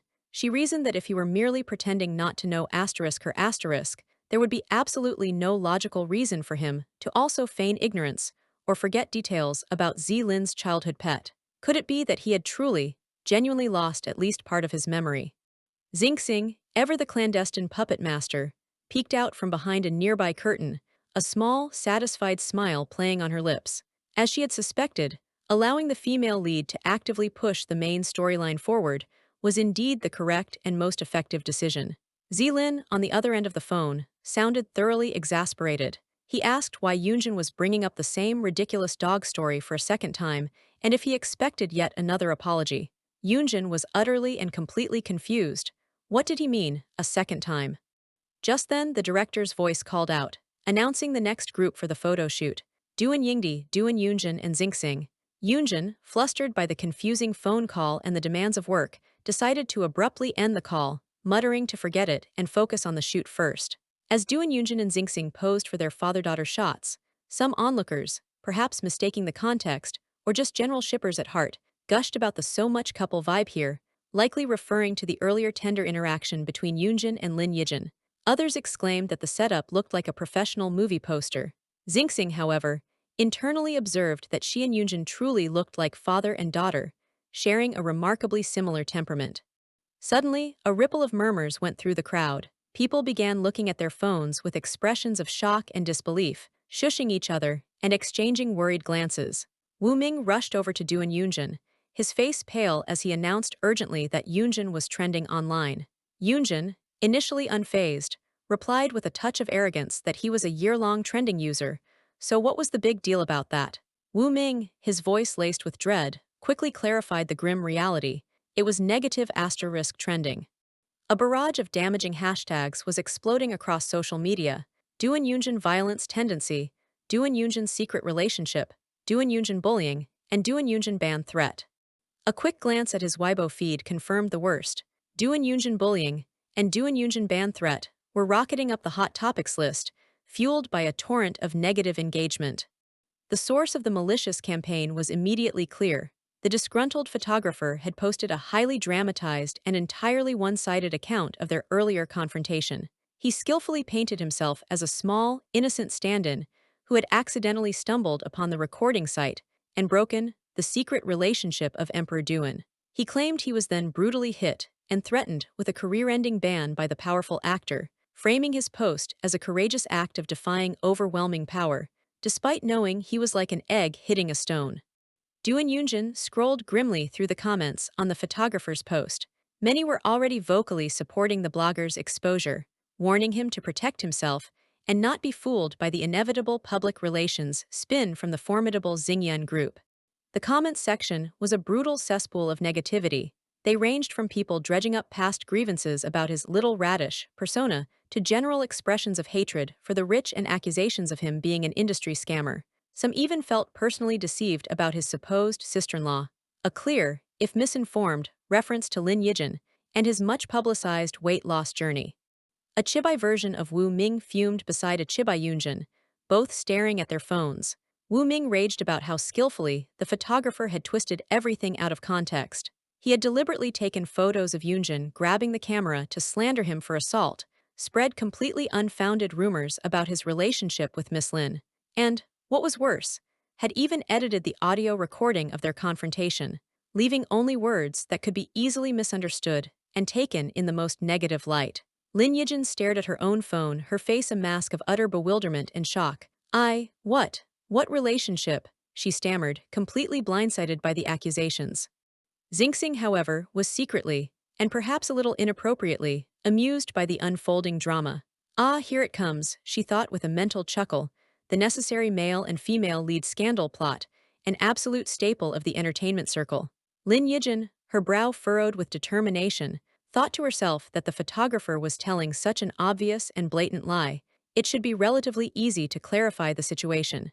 She immediately began typing a response to refute the false claims. Wu Ming quickly stopped her, his expression serious. He explained that netizens were already incredibly heated and emotional. Any attempt at clarification from her at this stage would only be perceived as her being paid to do damage control. He asserted that the other party's clear purpose was to provoke the netizens' emotions and firmly associate the young master with a deeply negative public image.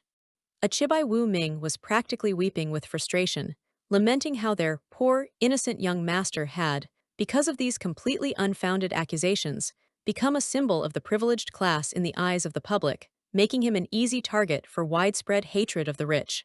Lin Yijin asked anxiously what they could possibly do. Was there truly no one who would speak up for him? Didn't Duan Yunjin have a legion of loyal fans? Wu Ming despaired, explaining that any fans currently attempting to defend him online were being viciously attacked and derided as footwashers for 208, a derogatory term for celebrity sycophants, referencing a high daily salary figure. Duan Yunjin calmly placed a reassuring hand on Wu Ming's shoulder, stating with quiet authority that some of the more nonsensical and baseless negative comments didn't even warrant the dignity of being repeated.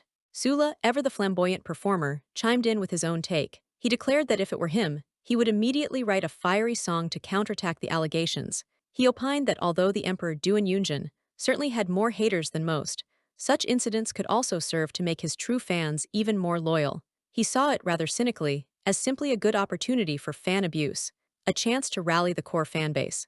Lin Yijin, listening to this rather unique and aggressive perspective on public relations and crisis management, thought to herself with a touch of bewildered humor that perhaps she really hadn't seen much of the world after all. Xingxing quietly observed to Xiao Zhang that it seemed more people were concerned about the female lead, her mother, than about Duan Yunjin himself. Therefore, she concluded, perhaps no specific comfort was needed from her side. Xiao Zhang, ever fiercely protective of Lin Yijin, immediately asked if someone had said bad things about her mom and gallantly offered to pay to settle any issues. Duan Yunjin was internally fuming with indignation. Clearly, he was the one being viciously cyberbullied. Why wasn't anyone rushing to comfort him? Just then, Wu Ming leaned in and pointed out that, unfortunately, there were also people online who were now actively scolding and attacking Miss Lin. Indeed, a quick scan of the comments revealed that the online vitriol was now also being directed squarely at Lin Yijin. Commenters were questioning Duan Yunjin's taste for associating with a nobody, accusing her of being a high-level seductress with a pitiful appearance, and some were even aggressively demanding all of her personal information be exposed within the minute. The flames of outrage were spreading dangerously. Duan Yunjin, his patience clearly at its end, abruptly grabbed Wu Ming's phone, his fingers flying across the keyboard. He seemed to be furiously lecturing Wu Ming that if one wanted to confront someone online, they should use a small, anonymous account, because even brand new fans wouldn't believe the flimsy excuse of an accidental slip of the tongue from an official account. Meng Lia and Sulu observed this uncharacteristic display with fascination. Meng Lia remarked that she hadn't expected the usually aloof emperor to actually care so much about his public reputation, to the point of personally arguing with netizens. Sula found this glimpse of the emperor's true nature to be really interesting, even admitting it was much cuter than his previous, often pretentious, public appearance. And argue he did. Under his official, verified Weibo account, Taigu Zhen, Ironbone Zhen, he launched a series of fiery replies directly to the negative commenters. He aggressively questioned their baseless assumptions, fiercely defended Lin Yijin's character, and even issued a stern lawyer's letter warning to particularly egregious trolls. He was specifically and systematically targeting all the negative comments that dared to attack Lin Yijin, his protective instincts now on full and formidable display for the entire internet to witness. The production staff, witnessing his fierce and unwavering defense of their precious and capable designer, Lin Yijin, eagerly and enthusiastically offered their full cooperation in any way he might need to combat the slander. Duan Yunjin, now holding a sleepy Xingxing in his arms, reassured everyone not to worry. He stated confidently that he had already dominated the trending topics with his counteroffensive, and he was certain his brother, Zilin, must be arranging a broader, more strategic response. They just needed to wait for him to orchestrate it. The scene shifts to Zilin, who was indeed already taking decisive charge of the crisis. He was on the phone, instructing one of his subordinates to immediately look for the nanny car that had been present at the time of the incident, or any other nearby cars, to see if there were any dashcam recordings that might provide an unbiased account of the entire process. Zilin, looking every bit the cool and collected professional, further directed the production team to quickly issue an official clarification regarding the clear collusion of their own staff member, Su Yan, with the hired paparazzi. He also called for an industry-wide boycott of such unethical hired photography practices. He then gave further instructions to his corporate PR team. The company's official account should issue a formal statement as soon as humanly possible. This statement needed to clearly assert that Duan Yunjin was currently single. This was primarily to protect the staff involved, specifically Lin Yijin, from further disputes and harassment from the hired photographers. The statement should also affirm that the photographers had taken things drastically out of context, and that the company preserved the full right to sue. When a staff member cautiously asked if they should attempt to retract the negative trending topics surrounding Duan Yunjin, Zilin wisely advised against it. He explained that retracting them immediately would only give the instigators more reason to talk, further solidifying the narrative about the overwhelming power of capital, which they could then use to create even more issues. Instead, he declared, they would focus on getting their own positive entries and clarifications trending. His comprehensive strategy was crystal clear. Remove the trending topics about the fabricated relationship, find a way to delete all invasive photos involving the staff to protect the ordinary people involved, and regain firm control of the public narrative and its spread. He immediately mobilized all available resources, professional fan groups, often referred to as fans short for professional fans, influential marketing accounts, and the ever-present water army of paid online commenters. His goal was to stabilize their voice and messaging across all platforms, effectively letting the negative trending topics also wash into and be diluted by their positive clarifications and counter-narratives. The Xingyun Group's formidable PR machine was now operating in full swing. Zilin, however, harbored a lingering suspicion. A small, lone-hired photographer shouldn't typically have the ability or resources to stir up this much widespread trouble on their own. He suspected that someone else, a more powerful entity, was lurking behind the scenes, actively fanning the flames. He resolved to respond properly and decisively to this hidden, and likely more dangerous, adversary. The scene transitions to the opulent and sprawling grounds of the Duan family villa. Inside the lavish villa, Chairman Duan Liquan, affectionately or fearfully known as Old Duan, was staring intently at his phone, his face a mask of thunderous displeasure. The screen displayed several recently published pictures of his son, Duan Yunjin and Lin Yijin. He zoomed in on one of the photos, his voice a low growl as he muttered, "Why is she appearing next to Yunjin again?"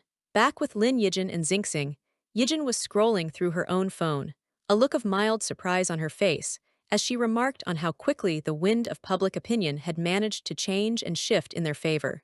Indeed, a quick glance at the trending topics showed that the comments were now largely positive towards Duan Yunjin, with many praising his protective actions towards his staff. The tide had decisively turned, and as is often the case with online outrage, a new negative hashtag concerning a completely different celebrity, Jiang Yunda, was now rapidly gaining traction. Lin Yijin observed with a sense of relief that the intense heat surrounding Duan Yunjin's alleged scandal had dropped significantly. It seemed the ever-fickle netizens had already been successfully distracted by fresh gossip and new controversies. Xingxing was quietly impressed. It had only been a single day, and yet the entire public relations disaster had been completely turned around. It was becoming increasingly clear to her that her cheap dad's company was indeed quite powerful and influential. As Lin Yijin and Xingxing were walking, Yijin suddenly noticed someone familiar approaching them in the distance and wondered aloud who it could be. It was Zilin. He was on the phone with a subordinate who was reporting the findings of their investigation. They had found out that young Master Yunjin was not, in fact, in contact with the international director about a new movie role. It was Jiang Yunda who desperately wanted that role and had therefore taken the opportunity to strike preemptively against Yunjin.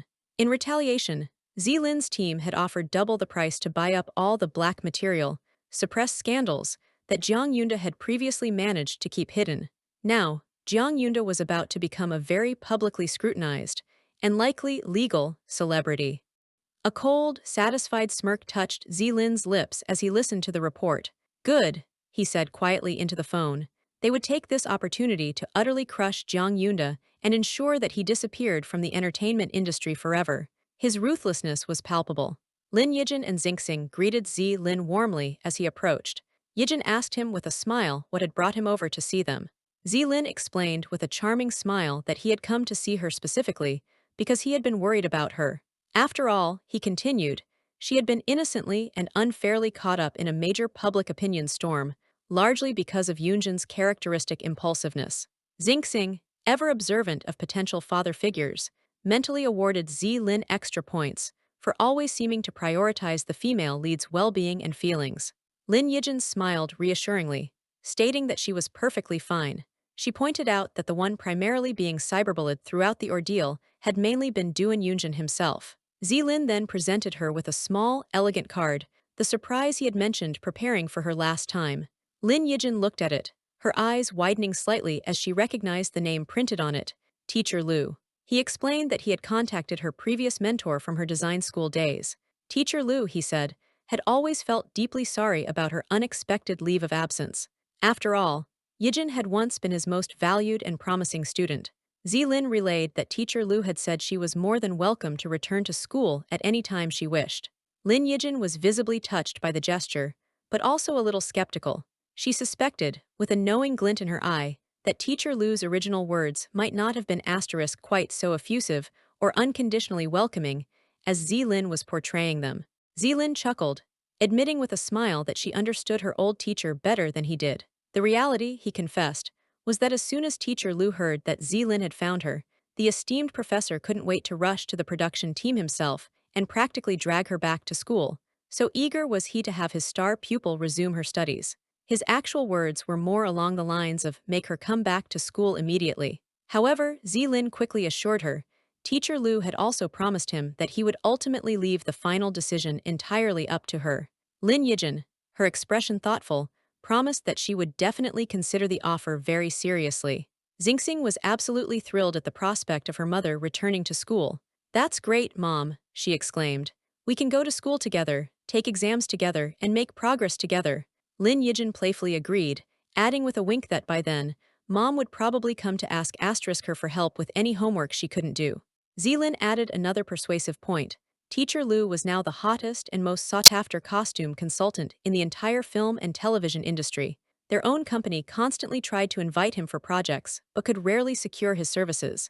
If Yijin were to follow him and study under his tutelage again, she would undoubtedly go much further in her chosen career. Lin Yijin thanked him gratefully. Thank you, Brother Zelen. Xingxing, meanwhile, was having an internal crisis. It's so hard to choose. One is gallantly standing up for the female lead, and the other is diligently paving the way for her future. Achibai Xingxing was lost in a happy daydream, her eyes sparkling as she mused. Even if I take a step back and consider all options, can I really not have two dads? A girl could certainly dream. Zilin, ever the busy executive, handed over Teacher Lu's business card, and with a polite farewell, swiftly departed, leaving Lin Yijin to reflect on his unexpected kindness and the significant opportunity he had presented her. Suddenly, a commotion erupted nearby. Security personnel were loudly instructing people to make way and clear the scene, while urging the gathering crowd, don't push. Lin Yijin, her curiosity piqued, asked a nearby staff member what was happening up front. The staff member, their face alight with excitement, breathlessly announced, Mr. Duan is here. Lin Yijin naturally assumed it was Mr. Duan Zelun returning for some reason, remarking that he had just left. The staffer, however, quickly clarified with an air of importance. It's not the little boss of Xingyun Entertainment, it's the old Mr. Duan of Xingyun Group himself. Lin Yijin was stunned into momentary silence. What? She managed to utter. Internally, however, her mind was racing. Oh, another key character in the main storyline has just arrived on the scene. The director, practically tripping over himself in his haste, hurried to greet old Duan. He fawningly welcomed him, asking how Mr. Duan had found the time to grace them with his august presence, and if he was perhaps there to see the movie emperor, Duan Yunjin. Internally, however, the director was bracing himself, well aware of old Duan's reputation as a moody and unpredictable big Buddha of the Duan family. Old Duan, dispensing with any pleasantries, cut straight to the chase. He stated in a gravelly voice, "I'm here to see my son's rumored girlfriend." The director laughed a little too loudly and nervously, trying to play off old Duan's blunt statement as a joke. "Mr. Duan, you really know how to joke, haha," he stammered. "Are you here specifically to see Miss Lin, perhaps?" Elsewhere on the sprawling estate, a chibi version of Duan Yunjin, dressed in an apron and holding a tiny pitchfork, was fretting about an upcoming fish competition. "What should we do about the fish competition later?" he muttered to himself. "Am I going to be the 0-point best actor again?" Just then, a frantic staff member rushed up to him, gasping for breath. "Best actor Duan," he exclaimed. "Your father, old Duan, has come to the program group. He is currently meeting Miss Lin privately." Duan Yunjin paused, a thoughtful expression crossing his face. The staff members around him were already gossiping animatedly, surprised that old Duan was actually serious about meeting his son's rumored girlfriend. They wondered if he genuinely didn't know it was just a rumor, or if, perhaps, he had some other, unknown connection with Miss Lin. A sudden, rather horrifying thought struck Duan Yunjin with the force of a physical blow. He knew his own supposed relationship with Lin Yijin was completely fake news, a fabrication for the show. However, his brother Zi Lin's concern for her was undeniably genuine. Son's rumored girlfriend. Could his father, in his imperious way, actually be referring to his brother Zi Lin asterisk as the son in question? The nearby staff, perhaps overhearing his muttered thoughts or simply following their own logical deductions, nodded sagely. One of them mused. That actually makes a lot of sense. The director, who had just rejoined the group, looked utterly and completely shocked by this new revelation. "Wait," he exclaimed, his eyes wide. "Does Miss Lin have rumors with little Duan Zi Lin, too?" A mischievous, almost wicked smirk played on Duan Yunjin's lips as a new, rather appealing scenario formed in his mind. If his old dad was actually here to try and break them, Zi Lin and Lin Yijin up, wouldn't that be just absolutely perfect for his own, still undefined, plans? The scene cuts to old Duan, who is indeed offering Lin Yijin a check, his expression stern as he informs her bluntly, "I'll give you 5 million to leave my son." It was the classic, over-the-top drama move, executed with patriarchal gravitas. Duan Yunjin, despite his earlier smirk of amusement, was now genuinely worried. He knew his father could have a foul mouth and an incredibly arrogant demeanor. What if he made Lin Yijin deeply uncomfortable, or said something truly awful to her? And indeed, old Duan was laying it on thick, his voice dripping with disdain as he questioned Lin Yijin's perceived audacity. "Just because of you," he sneered. "You think you can enter our Duan family's door? Don't you even look at whether you are worthy?" Duan Yunjin was in utter agony, covering his face with his hands as he internally screamed, debating frantically whether he should rush over and intervene or not. Old Duan took a large, noisy sip of the expensive tea he had been served and immediately grimaced in disgust, complaining loudly about how such expensive tea could possibly taste so bad. Clearly, he was either a man of unrefined palate or perhaps just incredibly stressed, and taking it out on the beverage. A small caption read, "Wild boars can't eat fine lines," implying he was incapable of appreciating subtlety or quality. Lin Yijin, maintaining her composure remarkably well, calmly addressed him. "I know what you want to ask," she said quietly, "but this time, our meeting was purely coincidental." Old Duan scoffed dismissively. "Of course, I know that," he retorted. "Do you think I would come to you without investigating anything thoroughly beforehand?" He then revealed, "At that time, I also paid close attention when that little girl, Xingxing, was trending online with Yunjin. I just didn't expect her mother to be you asterisk." His sharp, assessing eyes narrowed significantly. "So," he concluded, his voice dropping to a low, dangerous tone, "she Xingxing is Yunjin's child." Lin Yijin looked him squarely in the eye, her voice firm and unwavering as she stated, "Don't worry, I never once thought of using the child as a means to return to the Duan family." Unseen and unheard by them, Xingxing, who was eavesdropping intently, silently protested with all her might, "Don't say that, Mom. I personally very much want to return to the Duan family." Luckily, the ever-clever Xingxing had resourcefully borrowed Xiao Zhang's Buzz Lightyear's phone watch earlier, which allowed her to eavesdrop on the tense conversation quite openly and without suspicion. Seeing what she perceived as her opportune moment, Xingxing immediately darted out from her hiding place and ran towards her mother, her small voice calling out with perfect dramatic timing, "Mommy." Lin Yijin gently cradled Wake Wake, asking what troubled her little one. Wake Wake, with wide eyes, confessed her fear that the stern-looking grandpa would make things difficult for her mommy. Lin Yijin planted a soft kiss on Wake Wake's cheek, offering a comforting smile and assuring her she'd be back as soon as her business was concluded.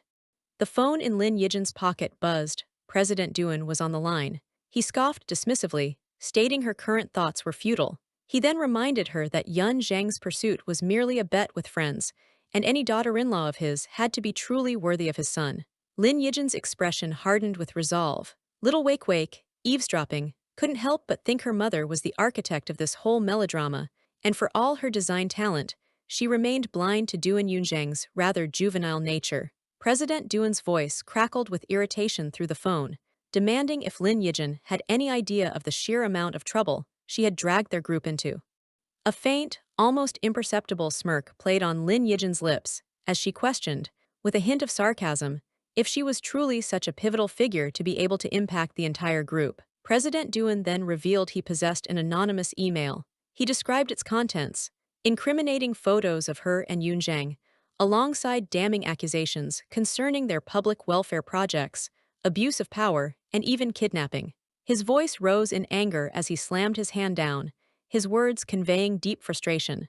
Xingyan was his life's work, he declared, and he was furious that some despicable opponent was attempting to tarnish their reputation with such baseless smears.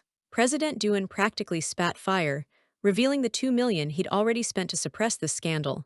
The mere thought of it, he raged, was enough to make his blood boil all over again. Wake Wake, ever the strategist, listened intently via her smartwatch. She understood perfectly. If the group's young master became a public pariah, netizens would gleefully unearth every skeleton in his closet, much to the satisfaction of certain senior management, inevitably causing Xingyan Group's stock to plummet. President Duan's tirade continued, accusing Lin Yijin of being a thankless wretch. He reminded her that Xingyan had sponsored both her and her brother, yet now she was entangled with his son, a betrayal he likened to nurturing a wolf that turns on its benefactor. Lin Yijin briefly closed her eyes, composing herself, then met his verbal assault with a calm gaze. She had a question, a very pointed one. With a steady voice, Lin Yijin cut through his accusations, asking directly if Duan Yunzhang had, by any chance, lost his memory. President Duan confirmed it.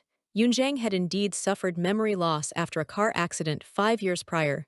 Crucially, he added, the only person Yunzhang had forgotten was her. He then mused, perhaps to an unseen associate or thinking aloud, about needing old Chai Jianyu's assistance in these matters. Lin Yijin stated firmly that she couldn't just abandon everything and flee as she had before. Since he had forgotten her, kept his distance, and never brought up their past, she implied a different course of action this time. President Duan noted her newfound resilience, cynically wondering if the child was the reason for her uncharacteristic toughness. Lin Yijin retorted coolly that she couldn't abandon her current work and certainly wouldn't give up so easily. With a dismissive wave of his hand, President Duan declared he wouldn't be recording her segment or pulling her from the show just yet. He would wait to see the first episode. Only then would he make a decision regarding Yunzhang. Lin Yijin calmly agreed that this approach was for the best. Wake Wake, however, was a tiny ball of fury, her little face scrunched up as she consulted her watch. Boom boom boom noodles perfectly encapsulated her explosive rage. Her internal monologue was a torrent of frustration. After all her hard work getting the main couple back together, this meddling old man had to show up and try to tear them apart again. As if summoned by her mood, the sky abruptly darkened. Thunder rumbled, lightning flashed, and a sudden downpour began, sending the outdoor film crew scrambling to save the props. Wake Wake looked up, a bead of sweat on her brow. The thunder on what was a sunny day wasn't just a metaphor for her mood, it was an actual, honest-to-goodness thunderstorm. A concerned staff member urged Wake Wake to come away from the tree, warning her it was dangerous during a thunderstorm. But Wake Wake was lost in thought, determined not to stand idly by while President Doon ruined her parents' reunion once more. "I'm going to deliver an umbrella to my mom," Wake Wake announced decisively to the staffer, before dashing off into the rain with newfound purpose. Lin Yijin and President Doon stood in a tense silence under an awning when Doon Yunjang suddenly appeared. Lin Yijin, surprised, asked him what he was doing there. Doon Yunjang, arms crossed, observed the surprisingly peaceful atmosphere between his father and Lin Yijin. He couldn't help but wonder what on earth those two had been discussing.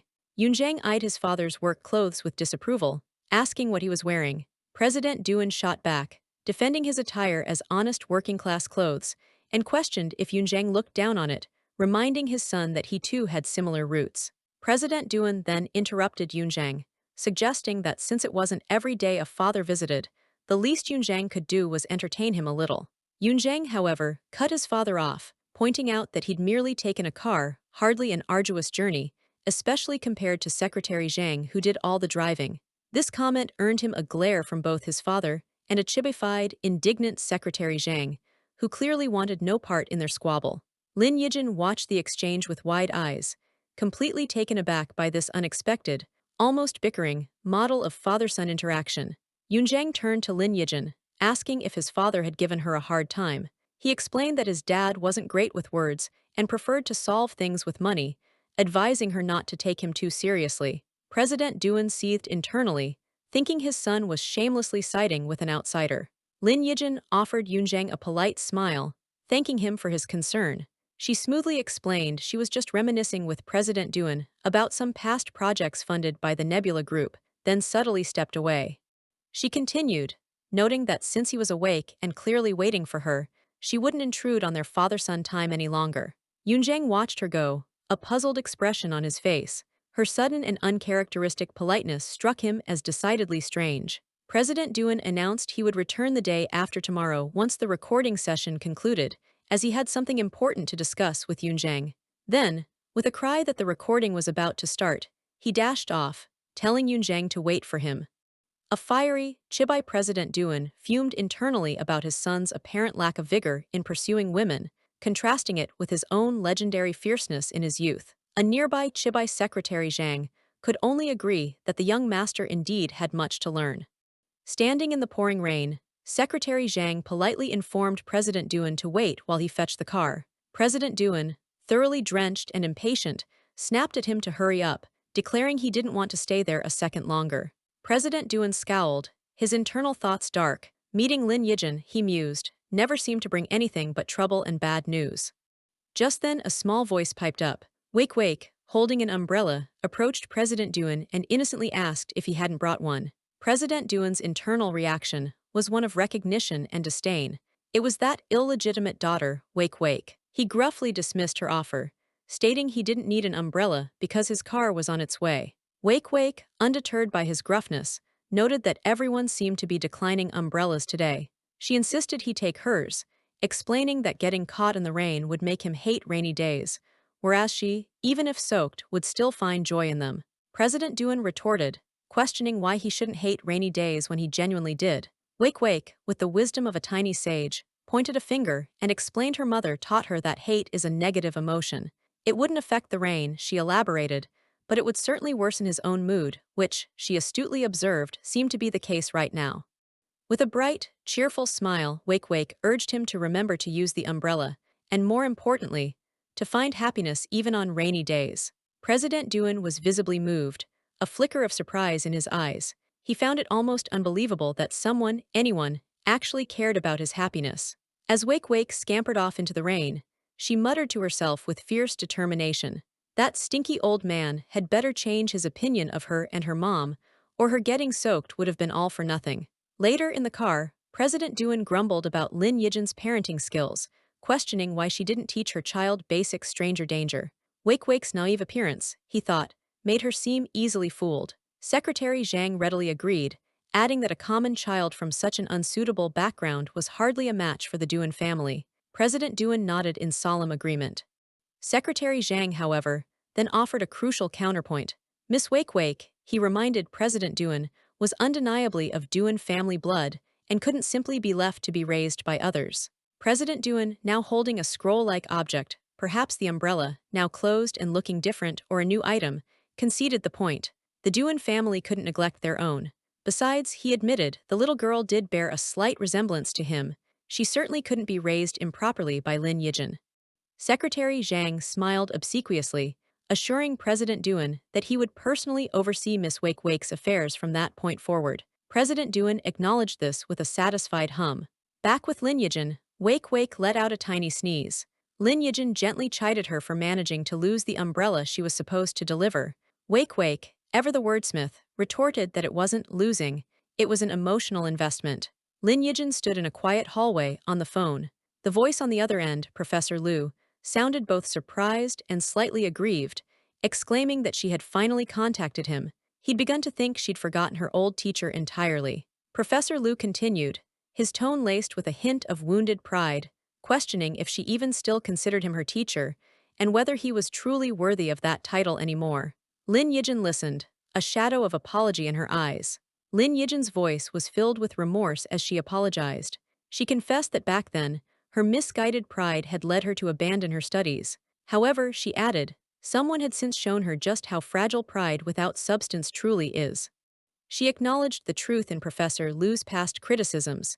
It had all been her own doing, her tendency to run from everything. But now, she trailed off, a new resolve dawning. With unwavering determination in her eyes, Lin Yijin declared firmly that she no longer wished to escape. She informed Professor Liu of her decision. She wanted to return and complete her studies. Peeking from behind a door, Wake Wake offered a silent, knowing smile. It seemed the stinky old man's dramatic appearance wasn't entirely a bad thing. At least it had spurred the female lead onto a path of growth. The rain eventually stopped, and filming resumed. However, one participant's mind was clearly elsewhere. An announcer's voice boomed across the set, congratulating film Emperor Duan Yunzhang on securing first place in the fishing competition. Yunzhang, despite his victory, was internally a wreck. He desperately wondered what on earth his old man had said to Lin Yijin to make her treat him with such sudden coldness. It seemed he was winning in his career, but losing spectacularly in love. The red-haired Sulu approached Lin Yijin, complaining dramatically that he'd told her he couldn't even spear a fish, ending up with 0 points, and now the clothes she'd supposedly prepared for him were ruined. Lin Yijin coolly corrected him. The clothes weren't specially prepared but were standard issue, centrally purchased. Yunzhang clutched his prize-winning fish, but the victory suddenly felt hollow. The champion's title had lost all its savor in light of Lin Yijin's indifference. Wake Wake, now sporting a pair of oversized goggles, pointed directly at Yunzhang and announced loudly for all to hear that Uncle Sula was apparently planning to feature her mom's song in his new album. She added with feigned excitement that she was really looking forward to it, effectively fanning the flames. A sly, mischievous glint appeared in Wake Wake's eyes. Her internal calculus was clear. If she didn't create a little crisis for her scum dad on the show, what if that stinky old man actually succeeded in persuading him to quit? Yunzhang shot a murderous glare at Sula. Lin Yijin, meanwhile, offered Sulu a sweet, apologetic smile, saying she had other matters to attend to but would talk to him later. Sula waved a cheerful goodbye. Yunzhang watched Lin Yijin's retreating figure, thoroughly bewildered. It wasn't just his imagination. She was definitely avoiding him, and he couldn't for the life of him figure out why. A sudden, jarring image flashed through Yunzhang's mind. His brother, Zessen, coolly informing him that Lin Yijin was destined to become his sister-in-law. The memory left Yunzhang visibly shocked.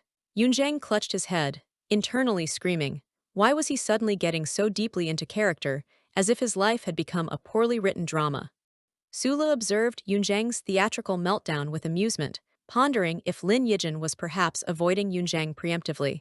For the remainder of the initial filming period, Yunzhang found no opportunity to speak with Lin Yijin alone, and so the first session concluded on this frustrating note.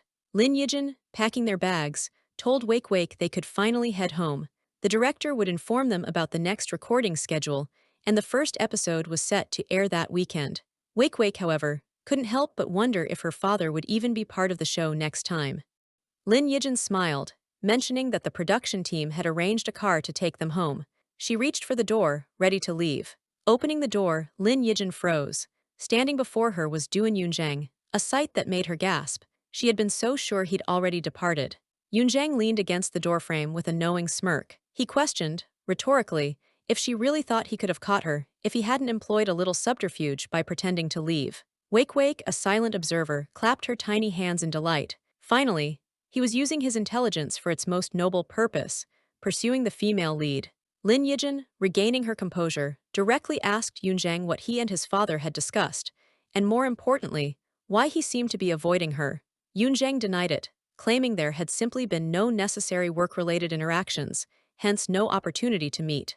Yunjang then turned the tables, his gaze intense, asking if she was the one intentionally avoiding him, perhaps because of his brother, Zessen. Lin Yijin feigned confusion, questioning what Zessen could possibly have to do with anything. Yunjang hesitated for a moment, a flicker of something unreadable in his eyes, before explaining with mock seriousness. It was because, he stated, she was apparently going to be his auntie, older brother's wife, and therefore he, as a dutiful future uncle, needed to maintain a respectful distance from his little nephew or niece's mother. Lin Yijin's face flushed a brilliant shade of red. She vehemently denied his outrageous claim, exclaiming that she and Zessen had absolutely no such relationship, nor did either of them harbor any romantic intentions towards the other. A flashback surfaced in Lin Yijin's mind, Zessen telling her that after adopting the little animal, a veiled reference to Yunjang, things would be different, and he hoped she wouldn't entertain any other notions. She also recalled him stating he was kind to everyone, and she shouldn't overthink his actions. Yunjang grimaced. His clever little ploy had spectacularly backfired, hitting him like a boomerang. Wake, ever the astute observer, noted with a sigh that her mother seemed completely oblivious to the fact that the second male lead, Zessen, clearly had feelings for her. Lin Yijin, eager to escape the awkwardness, declared that since it was all a misunderstanding, they should be on their way as their car was waiting. She reached for the door. Yunjang swiftly caught her arm, his voice earnest. He asked for a moment, saying he wanted to be brief. He just needed to tell her, he confessed, that he cared about her a great deal, even if his own feelings were still a jumbled mess he hadn't fully sorted out. His grip tightened slightly as he passionately declared that even if his feelings were just a tiny, nascent sprout, he needed her to know. And when that sprout grew into something more certain, he vowed, he would fly straight to her side to tell her. Wake, witnessing this powerful and direct confession, could barely contain her excitement. What a straight shot to the heart. Later in the car, Lin Yijin gazed out the window, a thoughtful expression on her face. Yunjang, she mused, hadn't changed one bit. Beside her, Wake sagely concluded that she finally understood why the female lead preferred the male lead over the more circumspect second male lead. The narrative voice explained. The second male lead, Zessen, was a veritable shark in the business world, accustomed to meticulous planning and strategic maneuvering. In matters of the heart, he was equally cautious, preferring a subtle, carefully considered approach to win over the female lead. Lin Yijin was then shown struggling with heavy boxes. Zessen was depicted on the phone, inquiring about the specific charity project through which Lin Yijin had received sponsorship from their group. He then coolly instructed his subordinate to increase the funding amount, using the convenient pretext of an additional award for outstanding students. However, the narrative continued. All of Zessen's carefully laid plans and self-assured machinations were about to be upended. The opportunity he was so meticulously crafting was snatched away in an instant by the male lead's characteristically direct approach, just as Lin Yijin stumbled with her load. As if on cue, Duan Yunjang appeared, effortlessly taking the heavy boxes from Lin Yijin. She looked up, surprised, and asked what he was doing there. The young man at the counter, presumably the store owner, looked up from his handheld game, a thoroughly bewildered expression on his face as he demanded to know who Yunjang was. Yunjang immediately launched into a reprimand, questioning how the owner could allow a young lady to carry such heavy items. Lin Yijin tried to interject, explaining it was her job, but the owner belligerently retorted that he was her boss. So what was the problem with assigning her tasks? Not anymore, Yunjang declared coolly. I'm her boss now. He then casually asked the stunned owner how much he wanted for the store, telling him to name his price. The owner's jaw dropped. The owner, his eyes practically turning into money signs, didn't hesitate. He joyfully agreed to the buyout and made a swift exit, leaving Lin Yijin utterly astounded by the sudden turn of events. Capitalism wins again. Lin Yijin, however, was furious. She confronted Yunjang, her voice tight with anger, telling him that if he wanted to flaunt his wealth, he could do it elsewhere. Why did he insist on interfering in her life? For a stubborn and independent person like the female lead, such actions were deeply unwelcome. Only a clear, unwavering, and resolute choice could truly win her heart. Yunzhang gently took her hands, his gaze intense. He asked how anyone could remain calm when seeing the woman they liked being subjected to such demeaning work. Her hands, her time, he insisted, were far too precious to be wasted in a place like this. Lin Yijin's cheeks flushed as she stammered, taken aback by his words. The woman he likes, she repeated, flustered. She then questioned why he always had to be so incredibly blunt and direct with his feelings. Yunzhang leaned closer, his voice a low murmur. It was simple, he explained. She was both foolishly dense and frustratingly slow to catch on, and she kept rejecting his advances. Therefore, he had no choice but to confess his feelings whenever and wherever the opportunity arose. He pressed further, asking what possibly could make her hesitate. It was obvious, he asserted, that she harbored feelings for him too. Lin Yijin protested, her voice small, citing the vast difference in their social statuses and the myriad of complications that would need to be considered for any long-term relationship. Yunzhang gently urged her to stop overthinking. All she needed to do, he pleaded, was listen to his heart. He passionately questioned how he could ever prove the sincerity of his feelings if she remained unwilling to even try, refused to accept his gestures of kindness, and denied him any chance whatsoever. Lin Yijin looked into his earnest eyes, her resolve visibly wavering. After a moment of internal conflict, she softly suggested, perhaps, she could grant him a trial period. Yunzhang's face lit up with pure, unadulterated joy. He declared it the first official day of their confirmed relationship and leaned in to plant a tender kiss on her forehead. Lin Yijin, shy but flustered, quickly reminded him that it was, technically, just a trial period. Yunzhang then pondered aloud what to do about the newly acquired store. He playfully suggested he could be the boss, and she, the lady boss. Lin Yijin warned him not to try and use this situation to make their trial period official too quickly. Meanwhile, Zessen, miles away and engrossed in his meticulous plans, remained blissfully unaware that the woman he liked had already found a connection with his own brother. Later, as they drove, Lin Yijin reflected. Regardless of whether it was the main male lead or the second, either path could potentially lead her into a wealthy family. However, she mused, respecting her own heart's desires was paramount. Beside her, Wake confidently thought that her dad could only ever be Yunzhang. The scene then shifted to the broadcast day of the reality show. Lin Yijin, Wake, and a surprisingly enthusiastic Zessen gathered to watch. Zessen announced excitedly that it was 8 o'clock, showtime. Lin Yijin, meanwhile, anxiously hoped the editing wouldn't be too malicious. Wake silently thanked her lucky stars that her mom was aware of her scum dad's amnesia. Otherwise, watching this particular segment would have been a blatant, secondary infliction of emotional pain. On the television screen, Duan Yunzhang was shown preening, using a ping-pong paddle as a makeshift mirror to check his jawline. Zessen, watching critically, commented that they should film Yunzhang's right profile next time, as his left jawline wasn't quite sharp enough. Elsewhere, President Duan, also tuned in, grimaced. Thank goodness Yunzhang had amnesia, he thought, or this whole show would devolve into a cringeworthy soap opera about a broken mirror reunion. Zessen, eyes glued to a tablet displaying viewership statistics, noted with satisfaction that the real-time ratings were excellent. It looked like the show would easily dominate its time slot, and even had the potential to outperform the long-running national favorite, Happy Saturday. In a lavish but lonely room, little Zio AI watched the show by herself, a dejected slump to her shoulders. She spoke into her phone, telling her mother to focus on her European concert tour. She was fine watching the program alone. Zio Ai's mother, a glamorous woman, watched the same show from afar, her brow furrowed in disapproval. She complained that the toys provided by the production team looked incredibly cheap and questioned if they even met basic safety standards. Zio AI, watching a scene, exclaimed that the hide-and-seek game looked far too dangerous, and she wouldn't be playing it next time. Zio Ai's son, Ba Sigwang, clenched his fists in anger as he watched.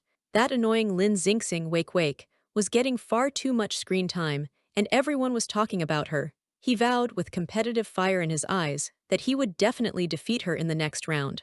Ba Sigwang's mother sighed dramatically, wondering why everyone was so focused on that Lin Wake girl. Her son shouldn't be developing crushes at such a tender age. Was he going to be snatched away by another woman so soon? Ba Sigwang, thoroughly embarrassed, snapped at his mother to be quiet. A text overlay indicated that other participants like Zhuang Yan, Sula, and Xia Jianghai were currently busy with filming commitments. Zio Yuan Fishball was already asleep and would catch the rebroadcast. Zessen, meanwhile, was shown looking distinctly displeased about something. Back with Lin Yijin's viewing party, Zessen burst into laughter, remarking how utterly embarrassing film Emperor Duan Yunzhang was on screen. It was almost unbearable to watch. Wake, however, felt a pang of sympathy for her old dad. Lin Yijin calmly sipped her drink, observing the unfolding drama. In another location, President Duan snatched the remote control from Yunzhang, demanding to know why he'd changed the channel. Yunzhang retorted that his father should watch the news and keep up with current affairs instead of rotting his brain with entertainment programs all day. Zessen, observing this exchange via his tablet, coolly informed Yunzhang that changing the channel was futile. Images of Yunzhang's comical expression while riding a tractor, along with a flood of related memes, had already gone viral across the internet. President Duan, however, was touched by Wake's on-screen thoughtfulness in enduring the ordeal alongside Yunzhang. He then barked an order at Zessen to immediately initiate public relations damage control and get all the embarrassing posts about Yunzhang scrubbed from the entire internet. Zessen, however, merely smirked. He had a strong premonition. He stated that this show was destined to become a massive hit. Wake stared at her phone, her eyes wide with disbelief. Trending topics blazed across the screen. Baby please go slow, zing zing national darling, 0 points film Emperor Duan Yunzhang, zing zing leaky little quilt and baby please go slow viewership breaks to percent. Have I gone viral? She whispered. The hashtag zing zing national darling was at the top of the trending list, boasting over 150,000 discussion posts. Comments poured in, with netizens gushing over her cuteness, and many expressing a desire for a daughter just like Wake. Another popular hashtag, zing zing leaky little quilt, implying she was a burden, had garnered 120,000 discussions. Netizens fiercely debated whether Wake was intentionally sabotaging her dad or if she genuinely disliked the film Emperor. Others passionately defended her, reminding everyone that she was just a 5-year-old child. A thrill coursed through Wake. She actually had fans. People were defending her, fighting online battles on her behalf. It was an exhilarating feeling. A mischievous, devilish grin spread across Wake's face. Too bad for all of you, she thought with secret glee. I was doing it all on purpose, ha ha ha. Wake struck a confident pose, a new ambition sparking within her. If relying on her lineage didn't pan out, she mused, she could always forge her own path to stardom in this lifetime. Her new goal, earn 208 million and become a top-tier celebrity. Over dinner, Zessen casually remarked to Yunzhang that Wake's popularity had surprisingly eclipsed his own. Yunzhang's fame, he noted, was bolstered by existing fans and company promotion, whereas Wake had skyrocketed to fame purely on organic, natural online traffic. Yunzhang, a thoughtful expression on his face, suggested that given Wake's undeniable potential, perhaps Xingyun Entertainment should sign her, especially since they currently had no child stars on their roster. Internally, he saw this as a perfect, logical way to create more opportunities to meet with Lin Yijin.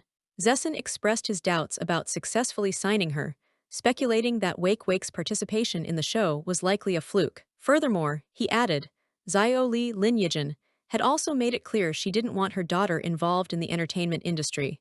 Yunzhang forcefully stabbed a piece of food with his fork, a flash of irritation in his eyes. He couldn't help but recall how Zessen hadn't been nearly so considerate or understanding when he'd tricked him into signing his contract. What a blatant hypocrite. In the days following the show's broadcast, its popularity remained incredibly high. However, a message bubble from Lin Yijin appeared, firmly stating, Sorry, we are not signing any contracts. Lin Yijin stood protectively with Wake, her phone pressed to her ear. She politely but firmly informed the caller that she had no current plans for her daughter to do any advertising. She also questioned how they had obtained her contact information, before unequivocally stating that her daughter would not be entering the entertainment industry. Lin Yijin ended the call with a decisive click and turned to Wake with a warm, reassuring smile, asking her little one what was wrong. Wake looked up at her mother, her big eyes shining with determination. She declared earnestly that she didn't mind entering the entertainment world at all. In fact, she wanted to help share her mom's burdens. Lin Yijin's heart swelled with love and gratitude. She pulled Wake into a tight hug, deeply touched by her daughter's thoughtfulness. However, she gently explained that the entertainment industry was far too chaotic and messy for her to allow Wake to enter. She promised to work even harder to ensure Wake could enjoy a completely carefree childhood. Lin Yijin's internal thoughts added another layer to her decision. She had, after all, promised President Duan that she would maintain her distance from Yunzhang, and even more crucially, that she would prevent Wake Wake from being drawn into the entertainment world. Wake Wake, feeling a wave of frustration and on the verge of tears, silently wished her mother would let asterisk her be the one to work hard and secure a future free of burdens for them both. Lin Yijin continued her internal deliberations, her expression troubled. The entertainment industry offered no privacy. Today, it was her phone number that had been leaked. Tomorrow, it could easily be their home address. Suddenly, Lin Yijin gasped, her eyes widening in alarm at something she saw outside. Wake Wake, startled by her mother's reaction, wondered what on earth was happening. A chaotic crowd of fans and reporters had gathered outside Wake Wake's kindergarten. They clamored impatiently, wondering why she hadn't arrived yet, jostling each other for a better view, and excitedly exclaiming that this was indeed the kindergarten the now famous child attended. Comments scrolled rapidly across a live stream feed from the scene. Such a surprisingly down-to-earth kindergarten. Another read. While other cute celebrity kids are all second-generation rich, our Wake Wake is the true people's choice. A third fan passionately urged brand sponsors to notice Wake Wake and help improve her family's living conditions. Amidst the crowd, a man and a woman were engaged in a heated argument. He accused her of not being a genuine fan, but merely a clout-chasing photographer trying to exploit a 5-year-old for profit. She retorted sharply, questioning his authority to stop her and sarcastically asking if he owned the kindergarten. Lin Yijin watched the escalating chaos with growing anxiety. It was far too dangerous, she realized. If Wake Wake tried to enter now, there was a very real risk of a stampede. She sighed. It seemed that becoming famous wasn't entirely a blessing. Lin Yijin quickly decided she needed to call for backup, someone adept at handling precisely these kinds of volatile situations. Wake Wake, observing her mother dialing her phone, let her vivid imagination run wild, wondering if her mom had secretly cultivated new contacts in the entertainment industry, and if a dashing male lead number 4 was about to make his grand entrance into her harem.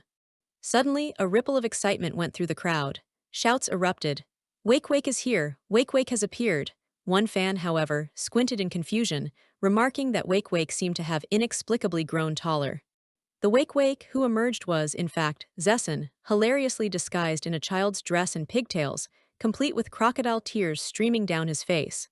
"Oh, my dear big sister fans," he wailed theatrically. "Once I achieve riches and fame, please don't forget my noble sacrifice today." The unsuspecting crowd surged towards him. Lin Yijin, watching Zessen successfully divert the mob, pumped her fist in triumph. "Done," she exclaimed. "I always knew Zio Han Zessen's nickname was a master of acting as bait in games. This was sure to work." Wake Wake, however, stared in utter disbelief. So this is his special skill, she thought, dumbfounded. They actually fell for such a shoddy disguise. What kind of ridiculously dumbed-down novel plot is this? Under the cover of Zessen's diversion, Lin Yijin and Wake Wake finally managed to slip into the kindergarten undetected. Lin Yijin let out a huge sigh of relief. Inside, the kindergarten director greeted Wake Wake's mother warmly, mentioning she had been expecting them for some time. Lin Yijin politely returned the greeting. The director, however, quickly got down to brass tacks. She informed Lin Yijin that a slew of parents had already lodged complaints that morning. Too many unrelated individuals were loitering around the kindergarten purely for clout, causing serious concerns about the children's safety. Lin Yijin's face fell. She offered a sincere apology, admitting that this chaotic situation was something they had completely failed to anticipate. The director gently interrupted Lin Yijin before she could say more. Her meaning, she stated kindly but firmly, was that they would likely need to consider transferring Wake Wake to a different school. Lin Yijin stared at the director, utterly shocked and speechless by the sudden pronouncement.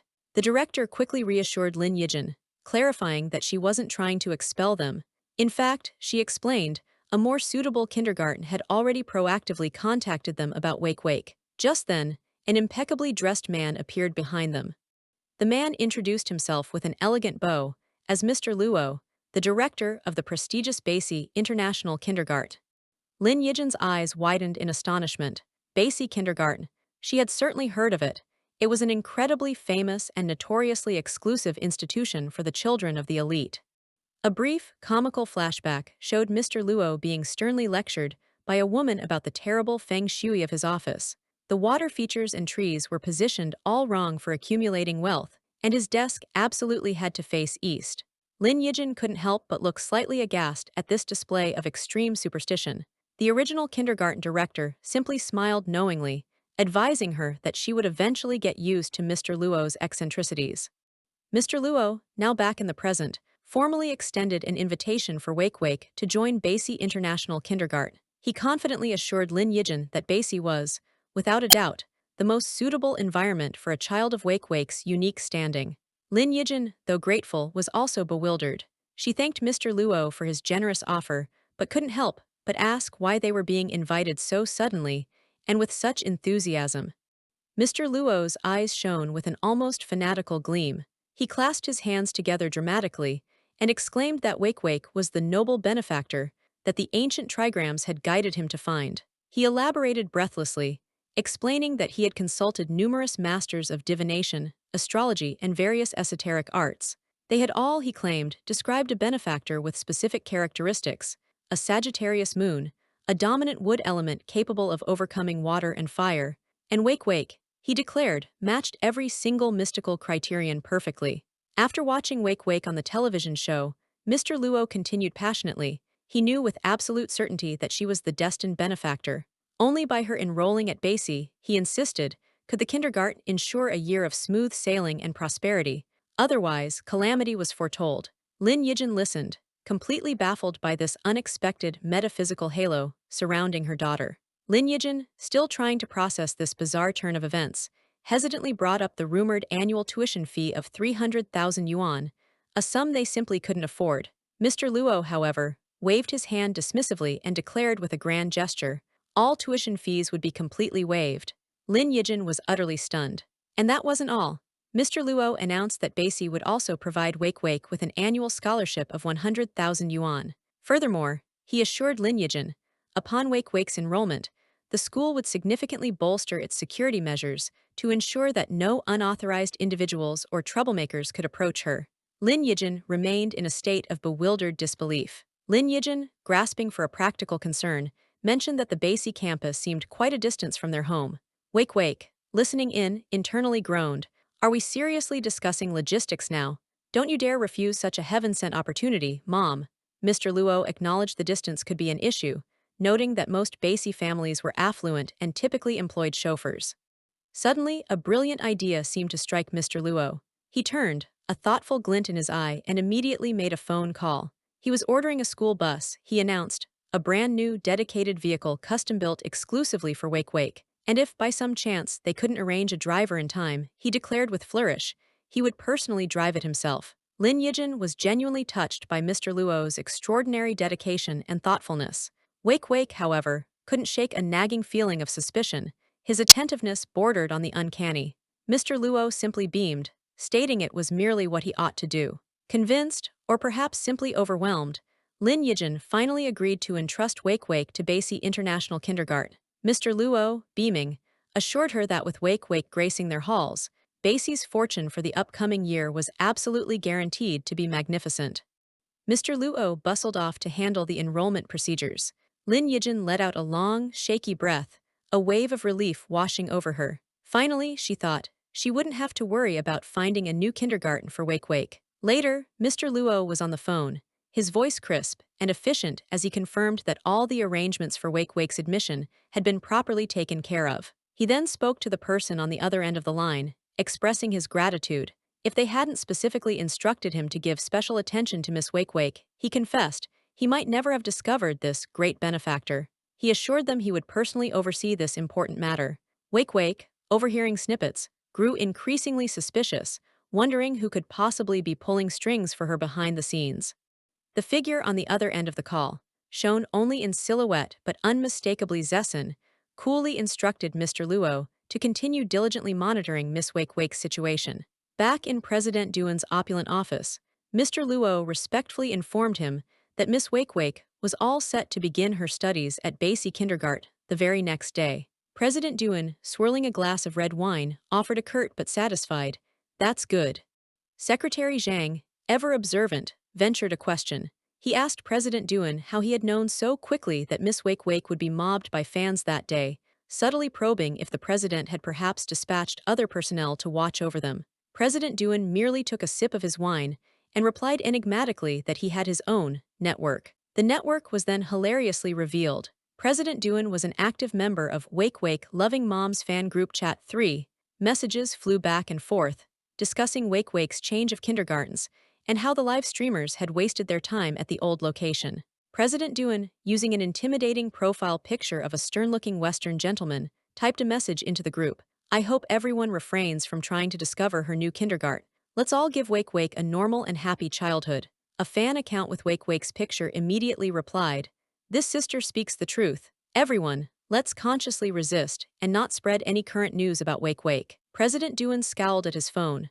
What sister? He fumed internally. I'm her bona fide grandfather. Secretary Zhang, standing beside him, could only marvel silently. As expected of the founder of a major entertainment company, infiltrating fan groups and navigating online communities was clearly a well-trodden path for him. Zessin, clutching a novelty mug emblazoned with Victory Supermarket non-sellable item, stared in disbelief. He just heard the news. Wake Wake was transferring to an international kindergarten. He sputtered, demanding to know why this was happening so suddenly. Lin Yijin noticed Zessin's legs were trembling uncontrollably. She asked him what was wrong. Zessin, looking utterly exhausted, explained that he'd had to run a full 5 kilometers to successfully lead the frenzied crowd away from them, a feat that had depleted his entire lifetime's reserve of physical exercise. Poor Zessin, the heroic decoy. Lin Yijin quickly urged him to sit down and rest. Zessin, however, voiced a new concern, his brow furrowed with worry. That prestigious kindergarten. Would little sister Wake Wake, his affectionate term for her, be bullied there? Zessin's imagination immediately conjured up a scenario of wealthy, arrogant children cruelly taunting Wake Wake for her comparatively humble background. No, that mustn't happen, he cried out in distress, envisioning Wake Wake calling for his help. Wake Wake, meanwhile, was calmly packing her school bag, dismissing Zessin's anxieties with a roll of her eyes. Impossible, she scoffed internally. I'm not the protagonist of Asterisk, that asterisk kind of cliché novel. How could I possibly run into a Dao Ming C-type bully just by transferring schools? Famous last words. As she entered her new classroom, she came face to face with none other than Ba Sigwang, the very boy from the reality show, looking as imperious as ever. Ba Sigwang immediately bristled, accusing her with indignation. Wasn't it enough that she'd beaten him on the show? Did she now have to follow him all the way to his school too? Wake Wake met his glare with a perfectly deadpan expression and stated flatly that their meeting was purely and entirely a coincidence. Other children in the classroom immediately recognized Ba Sigwang. One curious girl pointed at Wake Wake, asking who she was. Another chimed in, saying she looked familiar, as if she'd seen her on television. Ba Sigwang, misinterpreting Wake Wake's nonchalance as a challenge, puffed out his chest and declared that since she was so eager to provoke him, he would grant her an opportunity. Wake Wake, however, cut him off mid-sentence with a blunt, "No thanks, I refuse." The surrounding children gasped in collective shock. How dare she so blatantly ignore the great Ba Sigwang? They exchanged odd glances. This new girl had guts. Just then, Lillian and another girl from Wake Wake's previous, more modest kindergarten, spotted her. They rushed over, excitedly asking how she'd ended up at this school and if she had just transferred. Wake Wake calmly replied that she had arrived via the school bus. They then eagerly asked if she was Asterisk, the Wake Wake from the popular variety show. Lillian tilted her head, a puzzled expression on her face. School bus, she repeated. What's that? She confessed she'd never heard of such a thing. Wake Wake patiently explained that it was a very large vehicle capable of seating many people. Lillian's eyes widened in amazement. Her family's car, she exclaimed, could only fit 5 people. The other girl proudly announced that Asterisk, her family car, could seat 7. They both looked at Wake Wake with renewed admiration, concluding that she must be incredibly impressive to have a personal bus that could transport at least a dozen people. Wake Wake couldn't help but smirk internally at their adorable naivety, thinking what a bunch of easily gullible human cubs they were. Suddenly, Lillian and Zio Yuan Fishball, another participant from the show, spotted Wake Wake and called out her name in delighted recognition. Zio Yuan rushed forward and enveloped Wake Wake in a warm hug, overjoyed to discover that the new transfer student named Wake Wake was indeed her friend from the show. Zio Yuan chattered excitedly, saying it was wonderful they could still be together even when they weren't filming. She asked if Wake Wake had just arrived and if she was settling in okay, offering to give her a grand tour of the kindergarten. Nearby, Ba Sigwang looked on, a hint of longing for a hug in his eyes. Wake Wake readily agreed to the tour, adding that Xiao Yuan was welcome to join. The girls then spontaneously began to dance in a joyous circle, inadvertently sending Ba Sigwang and the other hopeful boy comically tumbling aside. Ba Sigwang, quickly recovering his dignity, gathered a group of admiring young boys around him. He struck a heroic pose and declared grandly that their ultimate goal was nothing less than the vast sea of stars. Wake Wake observed Ba Sigwang's theatrical pronouncements with a raised eyebrow, thinking this little young master was certainly a bit eccentric. Xiao Yuan, meanwhile, proudly pointed out their state-of-the-art music classroom. A discreet plaque noted its sponsorship by the Daihuang Group, Ba Sigwang's family, and proudly proclaimed Music First Place, Ba Sigwang. Wake Wake was momentarily stunned by the sheer opulence and professional scale of the music class. Elsewhere, Ai Luo, the perpetually hungry blonde boy, was already wondering aloud when they would finally get to visit the canteen.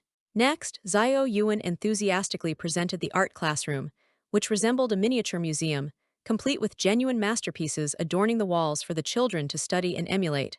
Again, sponsorship plaques credited the Daihuang Group and noted art first place, Ba Sigwang. Wake Wake couldn't help but wonder if this was truly kindergarten-level education. Ai Luo, predictably, reiterated his pressing question about the canteen. Yet another sponsorship plaque for the Daihuang Group appeared, this time for the equestrian facilities, and of course, equestrian first place, Ba Sigwang. Xiao Yuan led them to the expansive equestrian grounds. Wake Wake was completely exasperated. "Why on earth do you even have horseback riding lessons?" she exclaimed. "You children aren't even as tall as the horses." Ai Luo, oblivious to the surrounding grandeur, was lost in a blissful daydream about the delicious little cakes he hoped to find in the school canteen. Xiao Yuan patiently explained that children aged 4 and above were eligible to participate in the equestrian classes. Basie's curriculum, she added, was remarkably flexible. Students, or even their parents, were encouraged to propose and sponsor new activities and courses. Wake Wake sighed. This whole novel seemed to operate on the principle that, with enough money, you can do absolutely anything. A mischievous glint appeared in her eyes as she began to contemplate proposing some delightfully wicked activities of her own to liven up her kindergarten experience. She also observed that while Ba Sigwang appeared to be a rather lonely child, he was undeniably dominant in academics. Xiao Yuan then leaned in and whispered that Ba Sigwang's academic prowess was largely due to his family being the primary sponsor. His mother apparently made arrangements with the school for him to be ranked first in every subject. A displayed chart indeed confirmed Ba Sigwang's top ranking in music, equestrian, and art. Lillian was listed as second in music, with other names trailing behind. Later, Wake Wake saw Ba Sigwang struggling under a mountain of homework. She couldn't help but ask why he had so much. She then recalled that during the reality show's filming, Ba Sigwang had diligently brought all his assignments and completed every single one correctly. Perhaps, she mused, his mother hadn't needed to pull strings for him to be first in everything.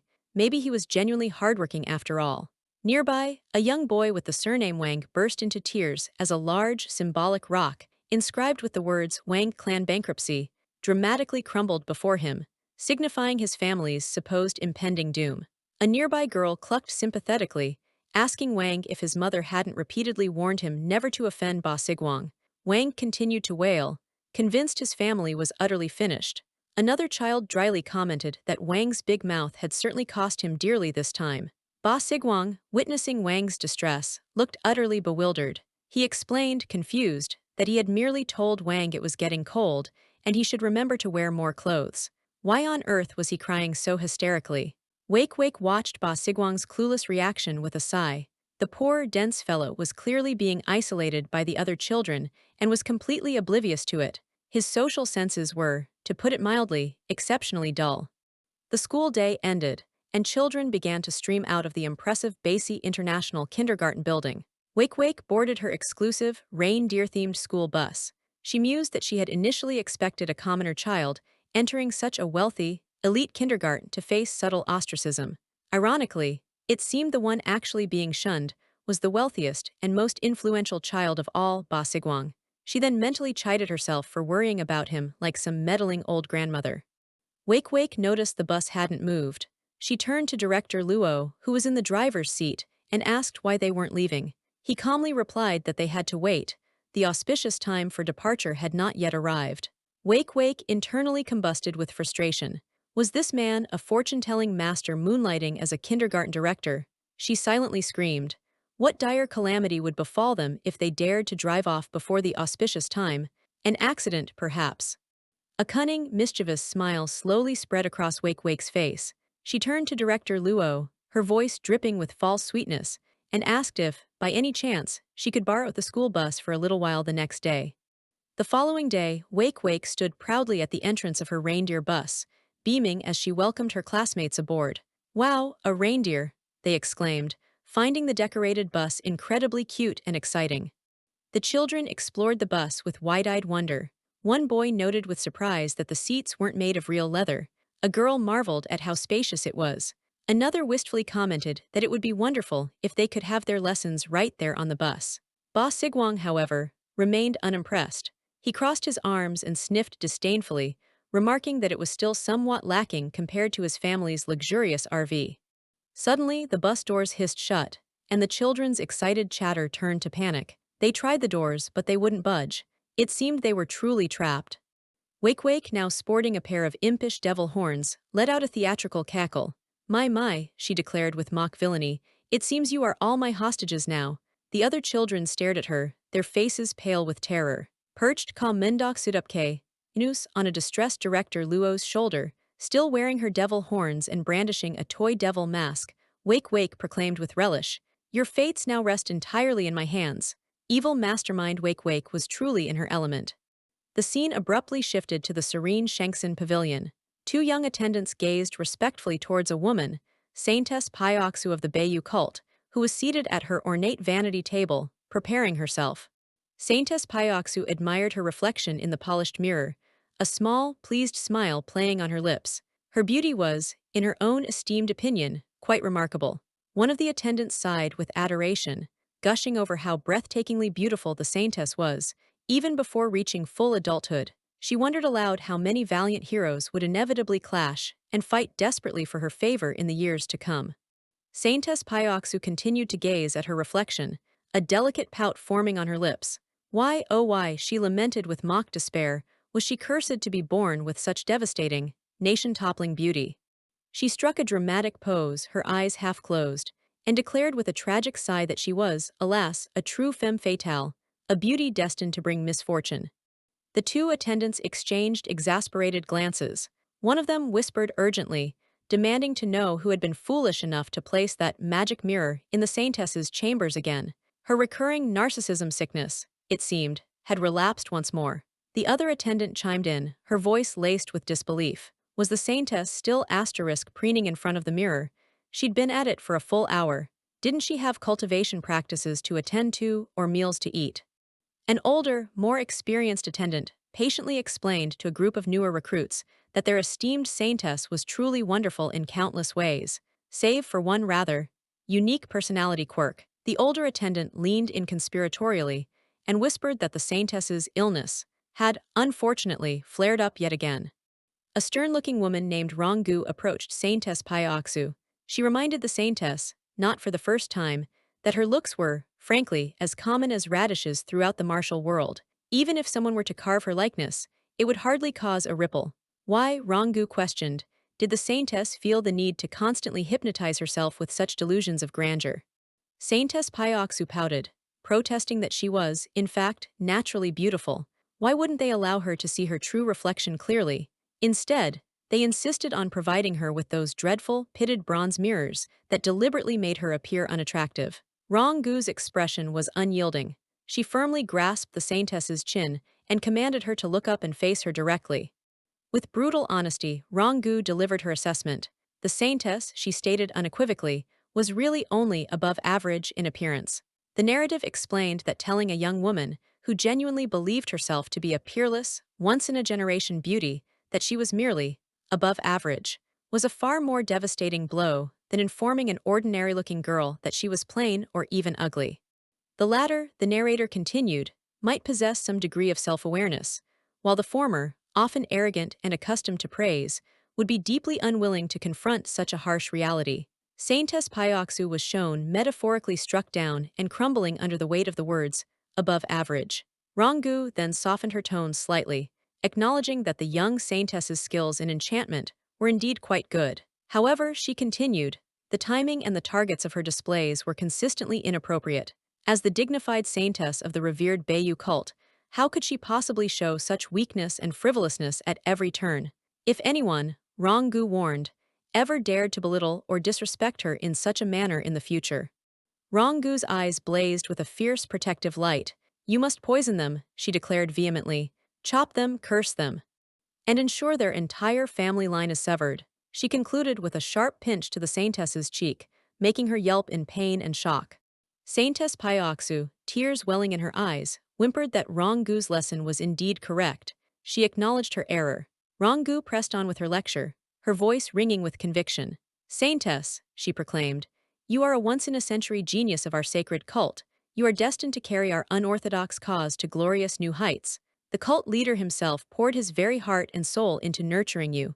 You absolutely cannot afford to lose yourself in the superficial clouds of beauty and thereby betray the profound hopes of the entire Beiyu cult.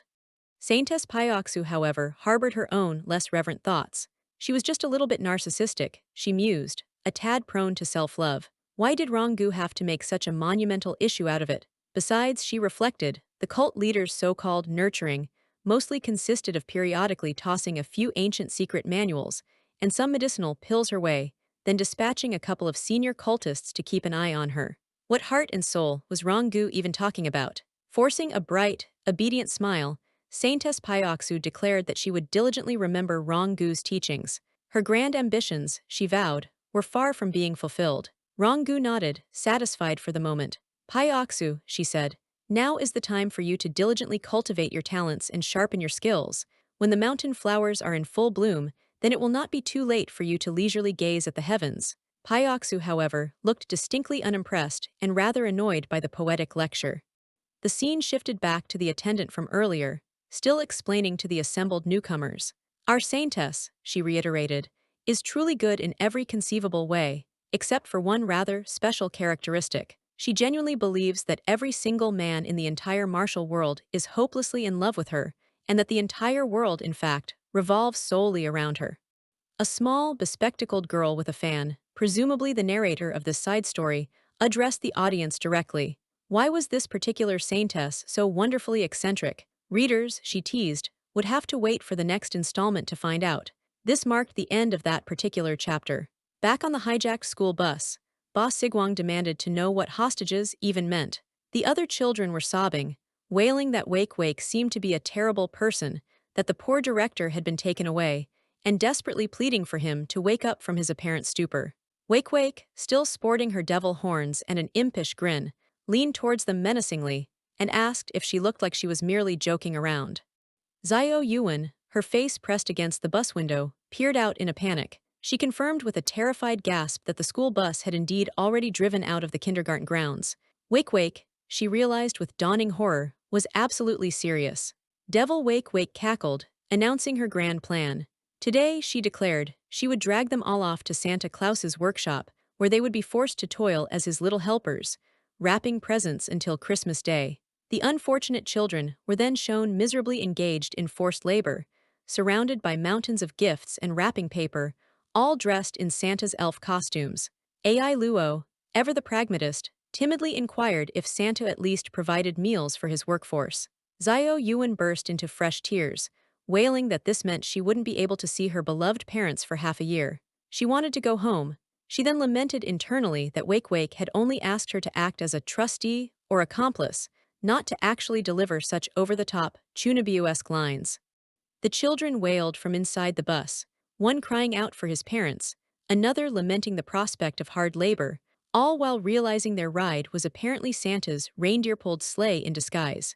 Xingxing, ever the instigator, gave a smug thumbs up, impressed that even little kids understood the concept of sympathetic pain, while a young boy indignantly accused her of being a villain. Ba Sigwang, his face a mask of betrayal, couldn't believe Xingxing would stoop to helping Santa with his nefarious deeds, especially after he'd considered her his ultimate rival. Xingxing, feigning tears, expressed mock gratitude that the children still believed in Santa, then confidently offered Ba Sigwang one final chance to challenge her, as future opportunities would be non-existent. With a glint in her eye, Xingxing presented what she claimed were stolen exam papers, daring Ba Sigwang to pick a subject, win, and he could walk free. Ba Sigwang, ever serious, questioned if the offer of freedom applied only to him. Xingxing laid out the revised terms: win all subjects, and he could take his classmates too, but lose even one, and he'd be stuck with them. Ba Sigwang, without hesitation, declared he'd take on all subjects. Faced with a mountain of test papers, Ba Sigwang declared he wouldn't stand by and watch his classmates be taken, as the other children tearfully cheered him on, amazed at his sacrifice. Xingxing cackled at Ba Sigwang's foolish selflessness, finding his heroic stance incredibly over the top, while her companion cringed beside her. An hour crawled by. The teacher, adjusting his spectacles with a dramatic flair, prepared to deliver the verdict.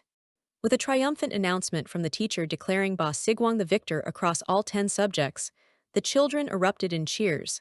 Xingxing, however, muttered in disbelief, wondering if she had somehow gone easy on him and demanding a rematch. Amidst the joyous chaos, one of the boys looked around, utterly bewildered, questioning if they were at a racecourse and how they'd suddenly returned to kindergarten. The teacher, flanked by Xingxing and her quiet friend, calmly addressed the bewildered children, reassuring them that the entire ordeal was merely an escape room experience class. The children were still processing the escape room revelation when the teacher, gesturing towards a smirking Xingxing, announced that, thanks to her bright idea, a new escape room course was in the works. The teacher, looking slightly overwhelmed, elaborated on how this new course would leverage the kindergarten's facilities for fun, educational puzzle solving. Xingxing, meanwhile, mused that she wouldn't have bothered if not for Ba Sigwang, questioning her own concern for the boy. Relief washed over the children as they realized the kidnapping was fake, though one boy thoughtfully noted that Ba Sigwang's desire to save them had been very real. The children showered Ba Sigwang with gratitude and apologies for misjudging him, impressed by his perfect score. Ba Sigwang, with a glance at Xingxing, coolly stated he relied on himself, while Xingxing internally sighed at his denseness. The previously terrified blonde boy rushed to Xingxing, praising her convincing performance as a villain. Xingxing, ever ambitious, pondered if she'd inherited her father's talent and considered a foray into the film industry. And just like that, Xingxing narrated, the escape room challenge became the hottest new activity at Basie Kindergarten. During one such escape room session, a boy triumphantly announced he'd found a clue. Playing Flight of the Bumblebee on the piano would unlock the door. Ba Sigwang, now fully integrated, pointed out that the key was likely hidden behind the only fake painting, encouraging everyone's efforts. Xingxing noted with a smile how well he was fitting in. The light-hearted atmosphere took a turn when a girl mistakenly announced Ba Sigwang's dream was to clean toilets, much to the amusement of others, and Ba Sigwang's explosive, indignant correction that he meant protect the planet. Sometime later, as Xingxing was engrossed in a book, news arrived. The show's second season was about to begin recording. Her friend rushed in, eyes wide with alarm, delivering the shocking news that someone was dropping out of next week's filming. Xingxing's mind immediately flashed to her grandfather's earlier threat, wondering if her cheap dad had caved under pressure and quit the show. But her friend dropped an even bigger bombshell. The one quitting was none other than Ba Sigwang. Xingxing was stunned. A knot of worry tightened in Xingxing's chest. Ba Sigwang had been absent from school all day, leaving her to wonder about the reasons behind his sudden withdrawal. Hopping off the school bus, Xingxing politely thanked the headmaster, who was apparently also their driver. Meanwhile, Ba Sigwang stood outside an unfamiliar building, looking surprisingly dapper, and mused with a hint of surprise that people actually lived in such places. Xingxing's jaw practically hit the floor when she spotted Ba Sigwang, standing outside her home. Inside, Xingxing tried to piece together the situation, asking Ba Sigwang if his mother had forced him to quit the show, leading him to run away from home. Ba Sigwang defiantly declared he couldn't quit before defeating Xingxing on the show. Xingxing's mother, ever the gentle soul, wondered why his mother would suddenly demand his withdrawal. He explained his mother feared the show's popularity would make him a target for criminals, a thought that sent a shiver of horror down Xingxing's mother's spine, realizing the implications for the Dai Jing group's heir. Ba Sigwang nonchalantly added that the show's hype was mostly centered on Xingxing anyway. Amused, Xingxing's father asked why he'd chosen their house of all places. Ba Sigwang dramatically announced his plan: to suffer in their tiny home, smaller than his nanny's room, to guilt-trip his mother into letting him stay on the show, a declaration that made Xingxing and her father exchange bewildered glances. Xingxing, with a roll of her eyes, cut through his theatrics, stating bluntly that he was there simply because he had no other friends. Ba Sigwang looked startled by her directness. Nonsense, Ba Sigwang retorted, insisting Xingxing was merely his rival, not his friend. Xingxing, unfazed, simply smiled and said she considered him one. Flustered but softening, Ba Sigwang mumbled that, to avoid troubling them, he'd reluctantly accept her as a friend.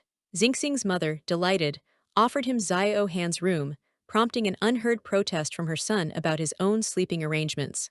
The sofa, Xingxing's mother declared, leaving Xiao Han to lament his perpetual position at the bottom of the household hierarchy, even with a guest present. Ba Sigwang then casually presented a check for 1 million yuan as his boarding fee, much to everyone's surprise. Xiao Han, ever the opportunist, immediately bowed, offering his services to young master Ba Sigwang. Xingxing could only sigh at how casually Ba Sigwang treated such a large sum of money. Xingxing reflected internally that Ba Sigwang's temporary stay was already turning their chaotic household into an even bigger circus. Xiao Han grandly offered to cook a feast for their guest, but Xingxing, knowing her brother's culinary limitations all too well, was already on the phone ordering takeout. "We don't support freeloaders here," Xingxing announced, dragging Ba Sigwang towards the kitchen. He protested, waving his payment as proof he wasn't idle. When Xingxing asked him to help prepare vegetables, Ba Sigwang, holding a head of lettuce, looked confused, asking if it wasn't already picked. He then proudly presented a lettuce still in its pot, as if that was what picking vegetables meant, leaving Xingxing utterly speechless at how his wealth seemed to have warped his understanding of basic chores.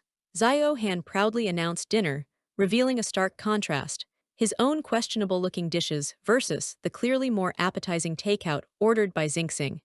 Dejected, Xiao Han tried to save face, claiming it was just an off day, and that at least, his instant noodles were always perfectly cooked. During the meal, Xingxing's mother chided Xiao Han for his unhealthy instant noodle habit, while he frantically tried to explain the noodles under his bed were for card collecting, not consumption. Ba Sigwang ate quietly, a thoughtful expression on his face, remarking internally how different this lively, chaotic dinner was from his own home. A flashback showed Ba Sigwang's sterile home environment, his mother meticulously questioning the maid about the origin and freshness of the fish, while his attempt to share news from kindergarten was ignored. His mother, completely absorbed in his dietary needs, had then shifted to discussing his nutrition plan, oblivious to his desire to connect. Back in the present, Xingxing nudged Ba Sigwang to eat the fried chicken before her uncle devoured it all, while Xiao Han sheepishly thought he was just unsure if the young master even liked chicken. Ba Sigwang admitted he didn't really know what foods he liked, as his mother always prioritized nutritional balance over his preferences. Xingxing realized his mother's care was more about her own control than his happiness. Xingxing's mother wisely commented that while health is vital, so is joy, and eating food one loves is a form of happiness. Ba Sigwang, taking a bite of chicken, lit up, declaring it delicious.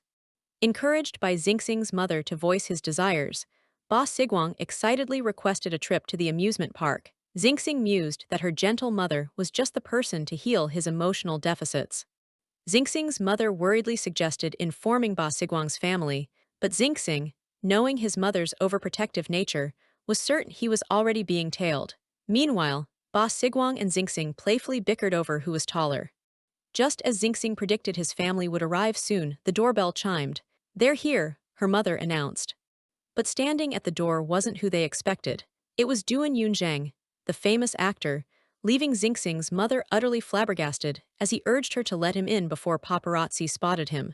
Xingxing, however, was secretly thrilled, her internal monologue cheering for the male lead's grand re-entrance into her life. Meanwhile, back at the opulent Ba mansion, Ba Sigwang's mother was apoplectic, lamenting to her maid that her precious son was suffering in a tiny house and eating takeout.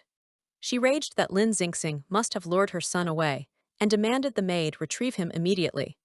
The maid cautiously asked if this meant she'd allow the young master to continue the show, but was met with a firm, unequivocal, absolutely not.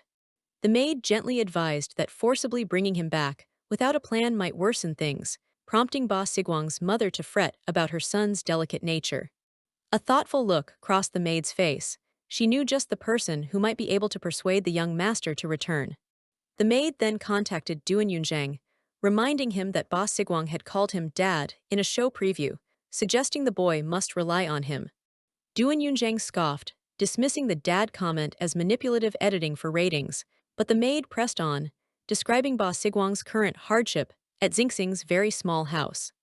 At the mention of Xingxing's house, Duan Yunzhang's demeanor instantly changed. Wait, he interjected, a spark of interest in his eyes. Duan Yunzhang smoothly declared his relationship with Ba Sigwang was quite good, and with feigned expertise in parent-child matters, offered to handle the situation, secretly pleased at the excuse to visit Lin Yao, Xingxing's mother. Upon Duan Yunzhang's arrival, Xingxing's mother questioned if he was there on behalf of Ba Sigwang's family. Xiao Han, starstruck, immediately started snapping photos of the celebrity in his living room, while Duan Yunzhang confirmed her assumption. Ba Sigwang, engrossed in a game of chess with Xingxing, defiantly announced he wasn't going back with Duan Yunzhang, then cheekily declared his victory in their game. Duan Yunzhang, with an air of nonchalance, stated that such matters couldn't be forced. Ba Sigwang, however, urged Xiao Han to prolong the game, as the longer it lasted, the longer he could stay, while Xingxing's mother silently fumed at the actor's perfunctory attempt at persuasion. Duan Yunzhang's gaze drifted to the family photos, a question forming in his mind as he noted the absence of a fourth figure. Xingxing's mother, noticing his prying eyes, chided him for his rudeness, while Duan Yunzhang internally wondered about Xingxing's father. Flustered by his unspoken question about her husband, Xingxing's mother stammered, while Xingxing inwardly cheered for the male lead's directness. Duan Yunzhang began to speculate aloud about her hesitation, while Xingxing's mother, feeling exposed, thought about her late husband and how she was seemingly defeated by his memory. Xiao Han erupted in shock at the implication that the famous actor had pursued his sister and been rejected, while Ba Sigwang grumbled about being used as a mere pawn for Duan Yunzhang to get into their house. Xingxing, seizing the moment, asked her mother about her father, a sentiment echoed by Xiao Han, who noted the topic had always been off-limits. Xingxing's mother uncomfortably dismissed the subject, stating there was nothing to say about someone deceased for 6 years, her guilty conscience palpable. Duan Yunzhang pressed, suggesting her late husband must have been extraordinary for her to miss him so. Her mother scoffed, vehemently listing his flaws: arrogance, rudeness, fickleness, and irresponsibility. As her mother vented, the others, including a thoughtful Duan Yunzhang, couldn't help but notice the uncanny resemblance between the described flaws and the actor himself, who comically wondered if his perfection was his romantic downfall. Duan Yunzhang continued his rather tactless probing, suggesting her late husband probably left them nothing and was a poor ghost. Her mother, caught off guard by the harsh description, could only think, handsome but penniless and with a terrible personality. Duan Yunzhang, preening, suggested that since Xingxing resembled him, her father must have too, calling it the man's good fortune. Xingxing's mother dryly retorted that his shamelessness was indeed a perfect match. Feeling cornered, Xingxing's mother decided she couldn't deflect his questions any longer and abruptly declared she wouldn't accept any connection between him and her late husband. She then announced an impromptu trip to the amusement park with the children, practically shooing Duan Yunzhang out. Xingxing, however, knew that running away wouldn't solve anything. As his sister ushered the children away, Xiao Han sidled up to Duan Yunzhang, conspiratorially calling him brother-in-law, much to the actor's apparent amusement. With a mischievous glint in his eye, Xiao Han then revealed he possessed clues about his former brother-in-law, holding up a photo album. Duan Yunzhang looked momentarily confused by the term brother, prompting Xiao Han to playfully clarify the convoluted family dynamics, placing Duan Yunzhang and the mysterious X as big brothers in his personal hierarchy. Xiao Han explained that the album was his sister's secret stash, discovered during a recent cleaning spree. He showed Duan Yunzhang a photo featuring his sister with a conspicuously silhouetted male figure, joking that he once suspected Xingxing was immaculately conceived due to his sister's secrecy. Duan Yunzhang internally dismissed the theory as utterly absurd. More photos revealed the same pattern, a cherished past, yet with the man's image deliberately obscured, a testament to a love his sister couldn't entirely erase. A wave of melancholy washed over Duan Yunzhang. If Xingxing's mother truly couldn't forget a deceased love, how could he possibly compete with a ghost?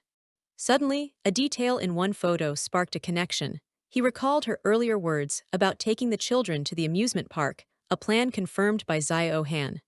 A cunning glint appeared in Duan Yunzhang's eyes. The best way to overcome old memories, he schemed, was to forge new, even more unforgettable ones. A bold plan for someone Zio Han mentally noted had zero romantic experience. And so, the top-tier movie star, Duan Yunzhang, and Xingxing's mother found themselves dressed for an outing, a new chapter about to unfold.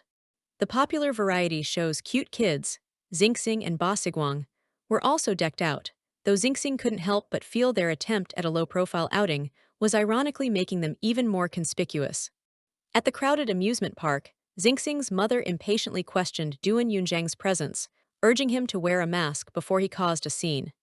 Duan Yunzhang confidently asserted that the most obvious place was often the least expected. His mother, however, retorted that his presence only amplified their risk and told him not to follow. Feigning distress, Duan Yunzhang appealed to her sympathy, asking if she could truly abandon him, helpless and alone, as she attempted to lead the children away. Just then, nearby fans excitedly pointed out a man resembling Duan Yunzhang, forcing him to quickly adjust his disguise as they debated approaching the lookalike. Quick-witted Ba Siguang, sensing the danger, loudly called out Dad, asking for ice cream later with Mom and his little sister, effectively throwing the fans off their trail. The fans, convinced they were mistaken after seeing the family of four, decided to move on, much to Duan Yunzhang's relief. Duan Yunzhang dryly thanked Ba Siguang for the save, remarking it was fortunate he didn't actually have a daughter. Ba Siguang huffily replied he was only helping and had no desire to be family. Suddenly, Xingxing leaned in, whispering to her mother that someone was secretly photographing them. Duan Yunzhang, ever the narcissist, preened, assuming he was the target, only for Ba Siguang to clarify that he was the one being photographed, or rather monitored. Ba Siguang recalled his previous amusement park visits, sterile, joyless affairs, always surrounded by a phalanx of stern-faced bodyguards, a far cry from a child's dream. Duan Yunzhang, with a reassuring smile, promised Ba Siguang that today, he would experience the thrill of a real amusement park. As if on cue, a kindergarten teacher announced that a mysterious big brother, Duan Yunzhang, was treating the entire class to ice cream. Elsewhere, Ba Siguang's frantic bodyguard realized his charge had vanished, shouting in panic. The children, Xingxing and Ba Siguang, shrieked with delight on a thrilling ride, while their adult chaperones, Duan Yunzhang and Xingxing's mother, looked utterly terrified. Duan Yunzhang, looking decidedly green, suggested to Xingxing's mother that he sneak Ba Siguang onto a ride. Xingxing dryly noted that the actor still couldn't handle thrill rides, while Ba Siguang steeled himself, determined to make good memories. Duan Yunzhang, looking either deeply touched or extremely nauseous, mumbled about Ba Siguang's efforts for him, leading Xingxing to suspect a misunderstanding. Xingxing later recounted how they ditched Ba Siguang's tail and dragged old dad, Duan Yunzhang, on every terrifying ride, nearly giving him a heart attack. The bodyguard watched in horror as his young master spun wildly on a ride, screaming for him to get down, while Xingxing's mother teased a dizzy Duan Yunzhang for his weakness. The bodyguard continued his frantic warnings as the group careened towards the bumper cars. Finally, exhausted but together, the four of them found respite on a calmer ride, Duan Yunzhang sighing in relief for the peace and quiet. As they sat, Duan Yunzhang gazed at Xingxing's mother, a thought clicking into place. The obscured photo from the album must have been taken right here. He clutched his head, a fragmented memory, a sense of déjà vu washing over him. Where is this memory from? He wondered. Xingxing's mother, noticing his distress, asked if he was all right, if his head was hurting. Duan Yunzhang turned to her, his eyes intense, and asked the question that hung heavy in the air. Have we met before?